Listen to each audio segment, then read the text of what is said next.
ஒருத்தர் மனசுல நிம்மதி இல்லாம உட்கார்ந்திருந்தார். என்ன சார் விஷயம் அப்படின்னு விசாரிச்சேன். அகலக்கால் வச்சுட்டேன், அதுதான் அவதிப்படுறேன்னார். விவரமா சொல்லுங்கன்னு. வீடு கட்டணும்னு ஆரம்பிச்சேன், வேலை பாதியிலேயே நிக்குது, கையில பணம் இல்லை அப்படின்னார். இது மாதிரி ஆசாமிகள் பல பேரை நீங்க பார்த்திருக்கலாம். இவங்கெல்லாம் சுலபமா மன அழுத்தத்துக்கு ஆளாயிடுறாங்க. மன உளைச்சல், அதாவது ஸ்ட்ரெஸ் அப்படின்னு சொல்றோமே, அதுக்கு அடிப்படையான சில காரணங்கள் உண்டு. அதாவது மிகையாக திட்டமிடுதல் அப்படிங்கறதும் ஒரு முக்கியமான காரணம். நடைமுறை சாத்தியம் என்னங்கிறத மனசுல வச்சுக்கிட்டு எந்த திட்டத்தையும் தீட்டணும், அப்பதான் அது சரியா வரும். இரண்டாவது காரணம் என்ன தெரியுமா? ஒரே நேரத்தில் பல்வேறு செயல்களில் ஈடுபடுறது.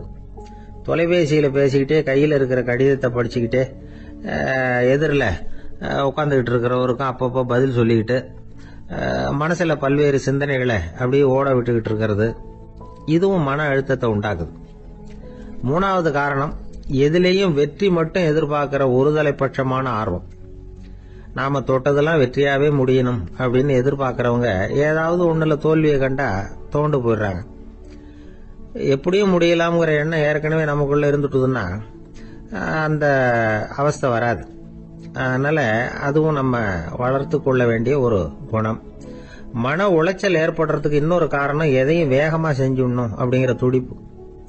அந்த துடிப்பே மனசை அழுத்த ஆரம்பிச்சிடும். எந்த ஒரு காரியத்திலையும் தாமதமோ இடையூறோ ஏற்பட்டா அதை பொறுத்துக்கிற மனப்போக்கம் வேணும். அது இல்லாதவங்க அழுத்தத்துக்கு ஆளாயிடுறாங்க. சில பேர் வேலைன்னு எந்த நேரம் பார்த்தாலும் வேலையே கதின்னு கிடப்பாங்க. பொழுதுபோக்குக்கோ உடற்பயிற்சிக்கோ குடும்பத்தில் உள்ளவங்க அல்லது நண்பர்கள் கூட கலந்துரையாடவோ கொஞ்சம் கூட நேரம் ஒதுக்க மாட்டாங்க. இந்த சுபாவம் மன அழுத்தத்தை உண்டு பண்ணும். இதையெல்லாம் புரிஞ்சுக்கிட்டு அதுல இருந்து விடுபடுறது எப்படின்னு யோசிக்கணும். வல்லுநர்கள் இது தொடர்பா சில யோசனைகளை சொல்லி வச்சிருக்கிறாங்க. அது என்னன்னா, வாழ்க்கைங்கிறது பிரச்சனைகளால பின்னப்பட்ட ஒன்று. அது எப்பவுமே முடிவடையாத ஒரு தொடர்கதை அப்படிங்கறத முதல்ல நாம புரிஞ்சுக்கணும். ஒரே நேரத்துல ஒரு காரியத்துல மட்டுமே நாம கவனம் செலுத்தணும். அடுத்தவங்க காரியத்துல தலையிடக்கூடாது. எதையும் பேச ஆரம்பிக்கிறதுக்கு முன்னாடி நம்மை நாமே கேட்டுக்க வேண்டிய கேள்வி 2. 1, நான் சொல்ல போறது ரொம்ப முக்கியமானதா? 2வது, நான் சொல்றத அவங்க கேட்கறதுக்கு ஆசைப்படுறாங்களா? நான் பேசுறதுக்கு அது சரியான நேரம் தானா? இதை யோசிச்சு பார்த்ததுக்கு அப்புறம் எதையும் பேச ஆரம்பிக்கணும். முடிஞ்ச அளவுக்கு வளைந்து போகிற சுபாவத்தை வளர்த்துக்கணும். நம்ம நேரம் விலை மதிப்பு இல்லாதது, அதை வீணாக்கக்கூடாது. சிரிக்க தெரியலனாலும் பரவாயில்ல, முகத்துல கொஞ்சம் புன்முறுவலாவது காட்டணும். இதெல்லாம் ரொம்ப முக்கியம். அடுத்தவங்க ஏதாவது செஞ்சா உடனே நன்றி சொல்ல மறக்கப்படாது. தினமும் கொஞ்ச நேரத்தை தனிமையில செலவு பண்ணணும். மன உளைச்சல் இருந்து விடுபடுறதுக்கு 3 முக்கிய வழிகள் சொல்றாங்க. அதை சுருக்கமா ரெட் அப்படின்னு சொல்றாங்க. RED ஆங்கில எழுத்துல. அந்த முதல் எழுத்து R, அது என்னன்னா ரிலாக்ஸேஷன், அதாவது இடை ஓய்வு. 2வது E எக்ஸர்சைஸ், உடற்பயிற்சி.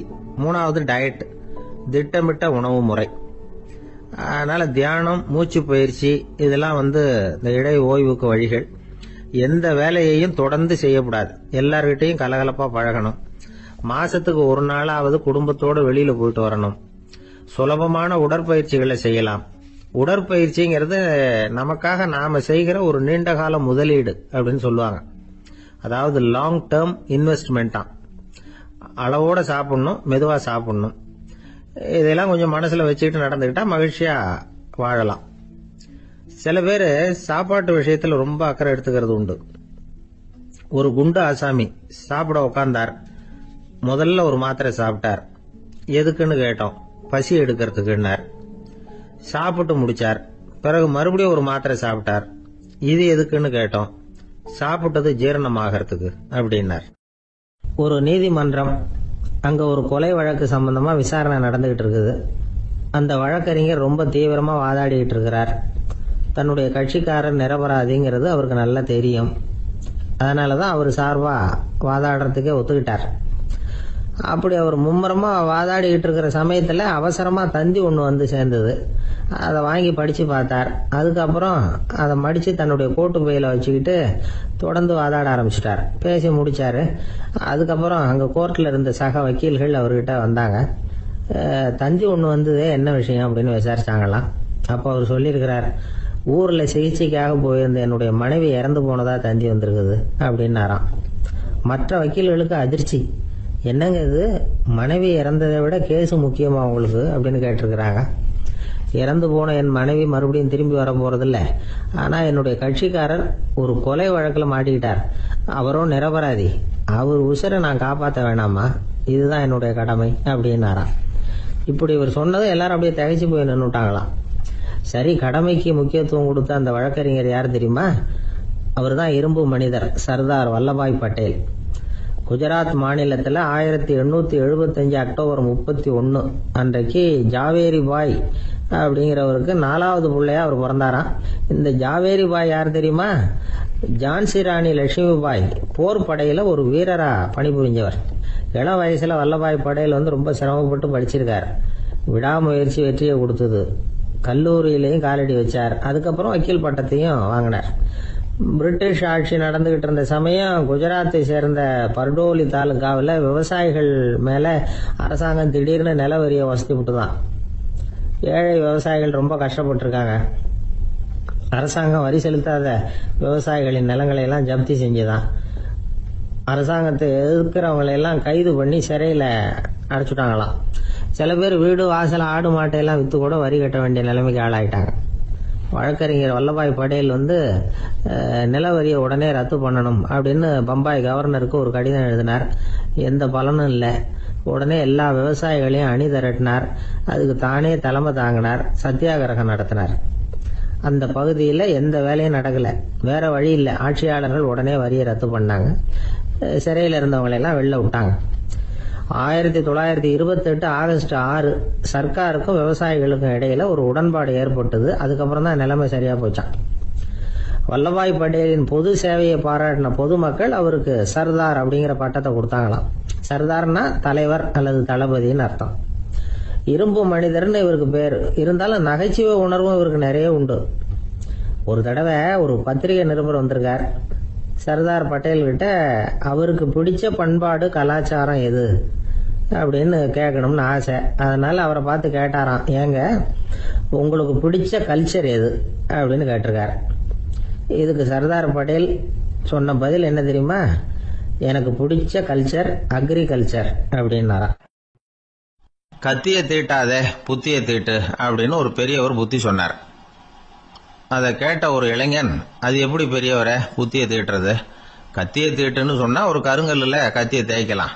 புத்திய தீட்டுன்னு சொன்னா எப்படி தலையை கொண்டுட்டு போய் தரையில தேய்ச்சிக்கிட்டு இருக்க முடியுமா அப்படின்னா. அந்த பெரியவர் உடனே புரிஞ்சுக்கிட்டார், இந்த இளைஞனுக்கு புத்தி கூர்மை கம்மி அப்படிங்கறத புரிஞ்சுக்கிட்டார். அது சரி, அறிவுக்கும் புத்திசாலித்தனத்துக்கும் என்ன வித்தியாசம்? இது ஒரு முக்கியமான கேள்வி. அறிவுன்னா என்ன, புத்திசாலித்தனம்னா என்ன? இதே கேள்விய சாக்ரட்டிஸ் கிட்ட அவருடைய சீடன் ஒருத்தன் கேட்டானா. ஐயா, அறிவுக்கும் புத்திசாலித்தனத்துக்கும் என்னங்க வித்தியாசம் அப்படின்னு கேட்டிருக்கான். சாக்ரட்டிஸ் நிமிர்ந்து பார்த்திருக்கிறார் அந்த சீடனை. அதுக்கப்புறம் சொன்னாராம், நான் சொல்றேன் உன்னுடைய கேள்விக்கு பதில், ஆனா அதுக்கு முன்னாடி நீ ஒரு காரியம் பண்ணணும்னாராம். என்னங்க செய்யணும் சொல்லுங்கன்னு இருக்கான். அதோ பாரு, ஒரு பெரியவர் உட்கார்ந்துருக்கிறாரு, அவர்கிட்ட போ, இங்கே இருந்து பக்கத்தில் இருக்கிற அந்த கிராமத்துக்கு போய் சேர எவ்வளவு நேரம் ஆகும் அப்படின்னு கேட்டுட்டு வா அப்படி சொன்னார் சாக்ரட்டிஸ். சரின்னு சொல்லிவிட்டு இவன் போனான். அந்த பெரியவர் முன்னாடி போய் நின்னான். ஏங்க பெரியவரை, இங்க இருந்து அதோ தெரியுத அந்த கிராமத்துக்கு போய் சேர்றதுக்கு எவ்வளவு நேரம் ஆகும் அப்படின்னு கேட்டான். பெரியவர் நிமிர்ந்து பார்த்தார். ஆனா பதில் எதுவும் சொல்லல. இவன் மறுபடியும் ஒரு தடவை அதே கேள்வி அவர்கிட்ட கேட்டான். என்னங்க நான் கேட்கறது உங்க காதல விழுதா? அந்த கிராமத்துக்கு போய் சேர்றதுக்கு எவ்வளவு நேரம் ஆகும் அப்படின்னு சொல்லி மறுபடியும் கேட்டான். அப்பவும் அவர் பதில் சொல்லல. உடனே அவன் மனசுக்குள்ள முடிவு பண்ணிக்கிட்டான், சரி பெரியவர் ஒரு மாதிரியா தெரிகிறார், புத்தி சுவாதீனம் சரியில்லாத ஒரு மாதிரி தெரியுது அப்படின்னு நினைச்சுக்கிட்டே வந்த வழியிலேயே திரும்பி வந்துட்டான். கொஞ்ச தூரம் நடந்திருப்பான். இப்ப அந்த பெரியவர் மறுபடியும் கூப்பிட்டார், இளைஞனே இப்படி வாழ்னார். இவனுக்கு ஒன்றும் புரியல. மறுபடியும் திரும்பி நடந்தான். அவர் முன்னாடி போய் நின்னான். பெரியவர் சொன்னார், தம்பி இங்க இருந்து அந்த கிராமத்துக்கு போய் சேர்றதுக்கு 5 நிமிஷம் ஆகும் அப்படின்னார். இப்போ அந்த இளைஞன் அந்த முதியவரை ஒரு மாதிரியா பார்க்க ஆரம்பிச்சான். அதுக்கப்புறம் கொஞ்சம் யோசிச்சான். பிறகு அவர்கிட்டே கேட்டுட்டான், ஏங்க பெரியவரை, இதே பதில அப்பவே என்கிட்ட சொல்லியிருக்கலாமே, என்ன திரும்பி போன்னு சொல்லிவிட்டு பாதி தூரம் போனதுக்கு அப்புறம் மறுபடியும் கூப்பிட்டு அதுக்கப்புறம் இப்படி சொல்றீங்களே, இது நியாயமா அப்படின்னா பெரியவர் சிரிச்சார். அதுக்கப்புறம் சொன்னார், ஏன்பா நீ எவ்வளவு வேகமா நடக்கிறேங்கிறத பார்க்காம நீ கிராமத்துக்கு போய் சேர வேண்டிய நேரத்தை எப்படி என்னால சொல்ல முடியும்? அதனாலதான் உன்னை கொஞ்சம் தூரம் நடக்க விட்டு உன்னுடைய நடையின் வேகம், அந்த கிராமம் இருக்கிற தூரம் ரெண்டையும் கணக்கு போட்டு அதுக்கப்புறம் நேரத்தை சொன்னேன்னார். சீடன் வந்து தலை குனிந்தான். அப்படியே திரும்பி வந்து சாக்ரட்டிஸ் முன்னாடி நின்னான். சாக்ரட்டிஸ் இப்ப சொல்றார், தம்பி அதுக்கு பேர் தான் புத்திசாலித்தனம். இந்த அறிவு கூர்மை வந்து எல்லா இளைஞர்களுக்கும் வரணும் அப்படிங்கறதுக்காகத்தான் கத்தியை தீட்டாதே புத்தியை தீட்டு அப்படின்னு பெரியவங்க எல்லாம் சொல்லிட்டு இருக்கிறாங்க. புத்தியை தீட்டுறவங்க எல்லாம் வாழ்க்கையில அறிவாளியாராங்க, தீட்டாதவங்க கோமாளியாராங்க. இதுதான் இன்னைக்கு நடக்கிறது. அதனால அறிவு கூர்மைங்கிறது வேற. இந்த காலத்து ஆசாமி ஒருத்தர் இன்னொருத்தரை பார்த்து கேட்டார், ஏங்க ஒரு விமானம் இங்கேருந்து புறப்பட்டு 2 மணி நேரத்துல மதுரைக்கு போய் சேருது. நல்லா கவனிங்க, ஒரு விமானம் இங்கேருந்து புறப்பட்டு 2 மணி நேரத்துல மதுரைக்கு போய் சேருது அப்படின்னா என்னோட வயசு என்னன்னு கேட்டார். இவர் கேட்கறதுல ஏதாவது அர்த்தம் இருக்கா? அதாவது இங்கேருந்து புறப்பட்டு 2 மணி நேரம் ஆகுது மதுரைக்கு போறதுக்கு, அப்படின்னா என் வயசு என்னன்னு கேட்கிறாரு. இதை கேட்ட உடனே அவர் பதில் சொன்னார், அப்படின்னா உங்களோட வயசு 20 அப்படின்னார். எப்படிங்க அவ்வளவு கரெக்டா சொன்னீங்க அப்படின்னு கேட்டார். வேற ஒண்ணும் இல்ல, எங்க பக்கத்து வீட்டுல ஒரு முழு பைத்தியம் இருக்கு, அதோட வயசு 40, அப்படின்னா உன் வயசு 20 தான் இருக்கணும் அப்படின்னார். அரை பைத்தியம்னு முடிவு பண்ணிக்கிட்டார். அதனால வாழ்க்கையில அறிவு கூர்மைங்கிறது ரொம்ப அவசியம். அந்த புத்திசாலித்தனம் இருக்கிறவங்க வாழ்க்கையில வெற்றி பெறுவது நிச்சயம். ஒரு ஆள் அசையாம கிடக்கிறார், அவர் இருக்காரா போயிட்டாராங்கிறத எப்படி முடிவு பண்றோம்? அவர் மூக்குக்கு முன்னாடி புறங்கைய வச்சு பாக்குறோம், மூச்சு வருதா இல்லையா அப்படிங்கறத கண்டுபிடிக்கிறதுக்காக. மூச்சுங்கிறது அவ்வளவு முக்கியமான ஒரு விஷயம். சுவாசம் இல்லைன்னா எதுவுமே இல்லை. நம்ம பூமி இருக்க அது கூட சுவாசிக்குதுங்கிறத சோவியத் விஞ்ஞானிகள் கண்டுபிடிச்சிருக்கிறாங்க. பூமிக்கு மேல இருக்கிற மண் அடுக்குல காற்றுல உள்ள ஆக்சிஜன் ஆக்சிகரணம் அடையுது அப்படின்னு தான் இதுவரைக்கும் எல்லாரும் நம்பிக்கிட்டு இருந்தாங்க. ஆனா இப்ப என்ன கண்டுபிடிச்சிருக்கிறாங்கன்னா, அந்த ஆக்சிஜன் பூமிக்குள்ள 1 கிலோமீட்டர் ஆழம் வரைக்கும் ஊடுருவி போகுதான். பூமிக்குள்ள 2 பக்கமும் பல கிலோமீட்டர் வரைக்கும் பரவுதான். பூமிக்குள்ள இருக்கிற நீர்நிலை அடுக்குகள் தான் நுரையீரல் செய்யற வேலையை செய்யுதான். நம்ம உடம்புல நுரையீரல் இல்லைன்னா ஒன்றும் நடக்காது. ஒரு மரத்தை தலைகீழா தொங்க போட்டா எப்படி இருக்கும் அப்படி யோசிச்சு பாருங்க. அப்படித்தான் இதுவும், நுரையீரலும் அப்படித்தான் இருக்கும். வலது பக்கம் ஒண்ணு, இடது பக்கம் ஒண்ணு. வலது பக்கம் நுரையீரல் கொஞ்சம் பெருசா இருக்கும், நுட்பமான நரம்பு குழாய்கள் அதுல இருக்கும். கோடிக்கணக்கான நுண்ணிய குழாய்களை வச்சுக்கிட்டு தான் அது வேலை செய்யுது. 25 கோடி குழாய்கள் இருக்கும். அது அப்படியே முழுசா பிரிச்சு பரப்புனா ஒரு டென்னிஸ் கோர்ட்ல பாதி பரப்பளவு இருக்குமா. நுரையீரல் நிறம் கருஞ்சிவப்பு தான். புகை அதிகமா உள்ள போச்சுன்னா அது கருப்பாயிடுது. காத்துல உள்ள பிராணவாயுவை இது இழுத்து எடுத்துக்கிட்டு ரத்தத்தை சுத்தப்படுத்துற முக்கியமான வேலையை இது செய்யுது. அசுத்த காத்தை வெளியில அனுப்பி வச்சிருது. ஒருத்தர் வேகமா ஓடி வர்றார், அவருக்கு மூச்சு இறைக்கும். பயங்கரமா எதையாவது பார்த்து விடுறார், உடனே மூர்ச்சை ஆயிடுவார். இது மாதிரி சமயங்கள்ல வேற எந்த தூண்டுதலும் இல்லாம நுரையீரல் தானாவே இயங்கும். இப்படி ஒரு அவசியம் ஏற்படுறப்போ இயக்கத்தை தூண்டி விடுற முக்கியமான இணைப்பு மூளைக்கு கீழே முதுகு எலும்புக்கு மேற்பகுதியில இருக்குது. அது உடனே சுவாசத்துக்கு அவசர உதவியை கொடுக்குது. இப்ப ஒருத்தர் பேசாம உட்கார்ந்துருக்கார். இந்த சமயத்துல அவருக்கு 1 பங்கு காத்து தேவைப்படுதுன்னு வச்சுக்கோங்க. அவர் எழுந்திருச்சு நடக்கும் பொழுது 1.5 மடங்கு தேவைப்படும். ஓடினாருன்னா 3 மடங்கு தேவைப்படும். படுத்திருக்கிறப்ப 1/2 மடங்கு தான் தேவைப்படும். இதுக்கு நிமிஷத்துக்கு 16 தடவை மூச்சு விட்டாகணும். இப்படி சாதாரணமா உள்ள இழுக்கிற காத்து கொஞ்சம் தான் இருந்தாலும் இது மாதிரி 8 மடங்கு காத்தை உள்ள இழுத்து வச்சுக்கிற சாமர்த்தியம் நுரையீரலுக்கு இருக்குதான். தண்ணி, நுண்கிருமிகள், ரசாயன பொருள் இப்படி எது உள்ள போனாலும் நுரையீரல் சமாளிச்சுக்கும். 30 வருஷமா விடாத புகை பிடிக்கிறவர் தொடர்ந்து உள்ள அனுப்பி வைக்கிற புகையை கூட சமாளிக்குதுன்னா பாத்துங்களேன். உள்ள போற புகை நுட்பமான சுவாச முடிச்சுகளை அழிச்சு விடுது. கறி புகை அது மேல படிஞ்சு உபயோகம் இல்லாம பண்ணிவிடுது. ஆனாலும் தேவைக்கு அதிகமா 8 மடங்கு கூடுதலா சுவாச முடிச்சுகள் நம்ம உடம்புக்குள்ள இருக்கிறதுனால சமாளிக்க முடியுது. சமாளிக்க முடியலன்னா சில சமயம் மூச்சு திணறும். அதை ஒரு எச்சரிக்கையா எடுத்துக்கிட்டு புகை பிடிக்கிற பழக்கத்தை விட்டுடணும். அதுதான் நல்லது. ஆனா அப்படி யாரு விடுறது? இணை பிரியாத 2 நண்பர்கள் இருந்தாங்களாம். 2 பேரும் விடாம சிகரெட் குடிக்கிறவங்க. அதுல ஒருத்தன் செத்து போட்டான். இன்னொருத்தன் அதுக்கப்புறம் 2 சிகரெட்டா குடிக்க ஆரம்பிச்சானா. ஏன் இப்படி பண்றேன்னு கேட்டிருக்காங்க. நான் 1 சிகரெட்டு தான் குடிக்கிறேன், செத்து போன என்னுடைய ஃப்ரெண்ட் இருக்கானே செத்து போனவன், அவனுக்காக இன்னொரு சிகரெட் குடிக்கிறேன் அப்படின்னு நானா. இது ரொம்ப ஆபத்து, விட்டுடு அப்படின்னு சொல்லியிருக்காங்க. சரின்னு ஒத்துக்கிட்டான். ஆனா அதுக்கப்புறமும் ஒரு சிகரெட் வீதமா குடிச்சுக்கிட்டே இருந்தான். சிகரெட் பழக்கத்தை நீ இன்னும் விடலையான்னு கேட்டாங்களாம்.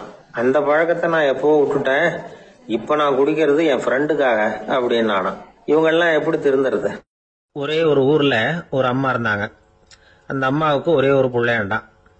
அவனுக்கு ரொம்ப அக்கறையோட கல்யாணம் பண்ணி வச்சாங்க. கல்யாணம் முடிஞ்சதும் மருமக பொண்ணு வீட்டுக்கு வந்து சேர்ந்தது. அப்பாடா, என் கடமை முடிஞ்சது, இனிமே அக்கடான்னு எங்கேயாவது ஒரு மூலையில படுத்து கிடக்கலாம் அப்படின்னு நினைச்சாங்க அந்த அம்மா. ஆனா நினைக்கிறபடி எங்க நடக்குது? அதுக்கப்புறம் தான் பிரச்சனையே ஆரம்பமாச்சு. மருமகள் குணம் சரியில்லை, ஒரு மாதிரி. அந்த பொண்ணு வீட்டுக்கு வந்ததுமே முதல் வேலையா மாமியாரை பார்த்து, அதுதான் நான் வந்துட்டேன்ல, இனிமே உங்களுக்கு என்ன வேலைங்க, புறப்பட வேண்டியது தானே, காசி ராமேஸ்வரம்னு எங்கேயாவது போங்க அப்படின்னுட்டு தான். மாமியார் பார்த்தாங்க, கொஞ்சம் யோசனை பண்ணாங்க. இந்த பாருமா, நீ இப்படி சொல்றதுக்கு முன்னாடியே வீட்டை விட்டு புறப்படணுங்கிற முடிவுக்கு நான் வந்துட்டேன். வீட்டை மட்டும் இல்ல, இந்த உலகத்தை விட்டே கூட போறதுக்கு தயாரா இருக்கிறேன். ஆனா ஒரே ஒரு விஷயத்துக்காக என் உயிரை கையில பிடிச்சிக்கிட்டு இருக்கிறேன் அப்படின்னாங்களாம். என்ன விஷயம்னு கேட்டது இந்த மருமக பொண்ணு. வேற ஒண்ணும் இல்ல, என் பிள்ளைக்கு கல்யாணம் பண்ணி வச்சுட்டேன். ஒரு பேர புள்ள பிறந்து அதை என் கண்ணால பாத்துட்டேன்னா நான் எங்க வேணும்னாலும் போறதுக்கு தயாரா இருக்கிறேன் அப்படின்னாங்களாம் அந்த மாமியார். மாமியார் இப்படி சொல்றதுலயே நியாயம் இருக்கிறதாக பட்டுது அந்த பொண்ணுக்கு. சரி, அப்படியே இருந்து பார்த்துட்டு போகலாம் அப்படின்னு அனுமதி கொடுத்தது. கொஞ்ச காலத்துல ஒரு பேரன் பிறந்தான். அந்த அம்மாவும் பேரனை கண்ணால பாத்துட்டாங்க. சரி, பேரனை பார்த்தாச்சுல, இனிமே புறப்பட வேண்டியது தானே அப்படின்னது மருமக பொண்ணு. மாமியார் பார்த்தாங்க, நீ சொல்றது சரிதாம்மா, அதுல ஒன்றும் தப்பு இல்லை. என்னோட பேரன் உங்களை அம்மா அப்பான்னு கூப்பிடுறத என் காது குளிர கேட்டுட்டு போயிடுறேனே அப்படின்னாங்களாம். சரி, அந்த ஆசையை நிறைவேறட்டும் அப்படின்னு காத்துக்கிட்டு இருந்தாங்க. பேரன் வளர்ந்தான், நடந்தான், பள்ளிக்கூடம் போனா, பெரியவனானா. மருமக பொண்ணு மறுபடியும் மாமியாரை விரட்ட ஆரம்பிச்சுட்டுது, இன்னும் புறப்புள்ளையான்னு. இதை பாருமா, இது வரைக்கும் இருந்துட்டேன். பேரனோட கல்யாணத்தையும் கண்ணால பார்த்தாதான் இந்த கட்டை வேகும் போல இருக்குது அப்படின்னு சொல்லி ஒரு மாதிரியா பேச ஆரம்பிச்சாங்க. இதுவும் நியாயமான ஆசையா தான் படுது அப்படின்னு அது யோசிச்சிருக்கு அந்த பொண்ணு. சரின்னு அதுக்கும் ஒத்துக்கிட்டது. உடனே பேரனுடைய கல்யாணமும் முடிஞ்சது ஒரு வழியா. இனிமே ஒரு நொடி கூட இங்க இருக்கக்கூடாது, புறப்படுங்க அப்படின்னு மாமியாரை விரட்டிச்சான் அந்த பொண்ணு. இப்ப அந்த மாமியார் தன்னோட மருமகளை பார்த்து சொல்றாங்க, இதோ கிளம்பிட்டேம்மா, என் மூட்டை முடிச்செல்லாம் கட்டிக்கிட்டேன், புறப்பட்டுட்டேன். அப்படியே நீயும் உன் துணிமணிகளை மூட்டை கட்டிக்கிட்டு கிளம்பிடும், என்னோட சேர்ந்து 2 பேருமா சேர்ந்து போயிடலாம் அப்படின்னாங்களாம். அந்த பொண்ணு முழிக்குது. முழிக்காதே, உனக்கும் ஒரு மருமக வந்துட்டா, இனிமே நீயும் ஒரு மாமியார் தானே, உனக்கும் இனிமே இங்க வேலை இல்லை, புறப்படு அப்படின்னாங்களாம். அப்பதான் அந்த பொண்ணு சிந்திக்க ஆரம்பிச்சுதான், தன்னோட தவறு புரிஞ்சுதான். இந்த தகவலை கேட்டுக்கிட்டு இருக்கிற மருமகள்லாம் இதை பத்தி கொஞ்சம் யோசிச்சு பார்க்கணுங்கிறதுக்காகத்தான் இதை சொல்றோம் மாமியார்கள் சார்பா. கொஞ்ச நாளைக்கு முன்னாடி ஒரு பொண்ணை பார்த்து பேசுற சந்தர்ப்பம் கிடைச்சது ஒரு கல்யாண வீட்டுல. அந்த பொண்ணு சொல்லிச்சு, சார், எனக்கு கல்யாணம் ஆகி 15 வருஷம் ஆகுது, நான் மாமியார்கிட்ட சண்டை போட்டதே இல்லை அப்படின்னு ரொம்ப அடக்கமா சொல்லிச்சு. அது எப்படிமா சாத்தியமாச்சுன்னு கேட்டோம். எனக்கு கல்யாணம் ஆகி 15 வருஷம் தான் ஆச்சு, ஆனா என் மாமியார் செத்து போய் 20 வருஷத்துக்கு மேல ஆயிட்டுது அப்படின்னுது. ஒரு நண்பர் வந்தார், ரொம்பவும் இறுக்கமா உடை அணிஞ்சிருந்தார். அதாவது ஆடைக்குள்ள அவர் மாட்டிக்கிட்டு இருந்தது மாதிரி தெரிஞ்சது. ஏன் துணி குறைச்சலா எடுத்துட்டீங்களா அப்படின்னு கேட்டோம். இல்லைங்க, எனக்கு எப்பவுமே இறுக்கமா உடை அணியறது தான் பிடிக்கும் அப்படின்னார். ஒருத்தர் எப்படி உடை அணிகிறார் அப்படிங்கிறத வச்சு அந்த ஆள் எப்படிப்பட்டவர் அப்படிங்கிறத கண்டுபிடிச்சிடலாம். உடை அணிகிற விதம் ஒருத்தருடைய மனநிலையை வெளிப்படுத்துதான். இப்ப இறுக்கமான உடை அணிகிறவங்க பொதுவா மன நிம்மதி இல்லாதவங்களா இருப்பாங்களாம், கோபக்காரங்களா இருப்பாங்களாம். ரொம்ப தொலைதொலைப்பா ஆடை அணிகிறவங்க இருக்கிறாங்கல்ல, அவங்க எல்லாம் அமைதியான ஆளா இருப்பாங்களாம், சாந்தமா இருப்பாங்களாம். இவங்கெல்லாம் போராடுறதுக்கு சரியா வரமாட்டாங்களாம். இப்படி ஒரு கணிப்பு இருக்குது. அதனாலதான் போர் வீரர்களுக்கெல்லாம் இறுக்கமான உடையை தான் கொடுக்கறது வழக்கம். ஆனா சன்னியாசிகளை பாருங்க, அவங்களுக்கெல்லாம் ரொம்ப தொலை உடைகள் தான். அவங்கெல்லாம் டைட் பேண்ட் போட்டுக்கிட்டு நிக்க மாட்டாங்க சன்னியாசிகள்லாம். அதே மாதிரி சன்னியாசிகள்லாம் காவி உடைய தேர்ந்தெடுக்கிறதுக்கும் காரணம் உண்டு. பல ஆண்டுகள் சோதனை செஞ்சு பார்த்துட்டு தான் சன்னியாசத்துக்கு காவி தான் சரி அப்படின்னு முடிவு பண்ணியிருக்கிறாங்க. இப்ப பௌதிக விஞ்ஞானப்படியும் அதுதான் சரி. அதாவது சூரிய ஒளியில 7 வண்ணங்கள் உண்டு. ஒரு பொருள் மேல அது விழும் பொழுது அந்த பொருள் நமக்கு சிவப்பா தெரிஞ்சதுன்னா அந்த பொருள் சிவப்பை தவிர மற்ற எல்லா நிற கதிர்களையும் உள்வாங்கிக்கிட்டு சிவப்பு நிறத்தை மட்டும் வெளியில விடுது, அதாவது விலக்கி விடுது. அதனாலதான் அந்த பொருள் சிவப்பா தெரியுது. உடல் ஆரோக்கியத்துக்கு ஓரளவு சிவப்பு தேவைப்படுது. அதனாலதான் காவி உடை அணிஞ்சா சூரிய ஒளி ஓரளவு சிவப்பை விலக்கிவிடும். அதாவது சிவப்பின் பலனும் கிடைக்கும், இந்த சிவப்பின் கெடுதலும் இல்லை அப்படின்னு யோசனை பண்ணாங்க. காவி உதய வேளையின் நிறம். கீழ் வானத்துல கதிர் உதிக்கிற வேளையில முதல் ஒளி தோன்றுகிற நேரத்துல காவி நிறம் தான் கசியும். தியானம் செய்யறப்ப முதல்ல காணக்கூடிய ஒளி காவி நிறம் தான். தியானத்தின் உச்ச நிலையின் நிறம் நீலம். தியானம் காவி நிறத்துல ஆரம்பமாகி நீல நிறத்துல நிறைவடைகிறது அப்படிங்கிறார் ஓஷோ. நீலம் தியான சிகரம், காவி தியான ஆரம்ப குறியீடு, ஒரு சன்னியாசியின் ஆரம்ப தரிசனம் அப்படிங்கிறார் அவர். ஒருத்தர் நாள் பூரா காவி உடைய அணிஞ்சிருந்தா அந்த நிறம் அவருக்கு தியானத்தை பற்றிய நினைவை ஊட்டிக்கிட்டே இருக்கும். இப்படியே ஆடைக்கும் தியானத்துக்கும் இடையில ஒரு தொடர் ஏற்படுது. ஒரு துறவியின் உள்ளார்ந்த பண்பா அது மாறுது. கடை வீதியில ஒரு பொருள் வாங்க போறோம், அது மறந்துடக்கூடாதுங்கிறதுக்காக ஞாபகம் முடிச்சு போட்டுக்கிறோம். அந்த முடிச்சுக்கும் பொருளுக்கும் தொடர்பு இல்லை. ஆனா கடை வீதிக்கு போன உடனே அந்த முடிச்சு அந்த பொருளை ஞாபகப்படுத்துது. அதாவது அந்த முடிச்சு ஒரு தொடர்பு அம்சமா அமையுது. அது மாதிரிதான் காவி உடையும். ஒரு துறவி நடக்கும் பொழுது, சாப்பிடும் பொழுது, குளிக்கும் பொழுது அவருடைய காவி உடை அவருக்கு ஞாபகப்படுத்திக்கிட்டே இருக்கும். அது ஒரு நிலைப்படுத்தப்பட்ட நினைவாக ஞாபக முடிச்சாக மாறிடுது. காவி ஆடை இல்லைன்னா ஒருத்தரால துறவியாக முடியாதுன்னு அர்த்தம் இல்லை. அதே நேரத்துல காவி ஆடையால ஒன்னும் பிரயோஜனம் இல்லை, அதுல ஒன்னும் அர்த்தம் இல்லை அப்படின்னு சொல்லிட முடியாது. இதுதான் உண்மை. இவ்வளவு தூரம் காவி ஆடையை பத்தி சொல்றதுனால எல்லாரும் சன்னியாசியா போடுங்க அப்படின்னு நாம சொல்றதாக யாரும் நினைச்சிடக்கூடாது.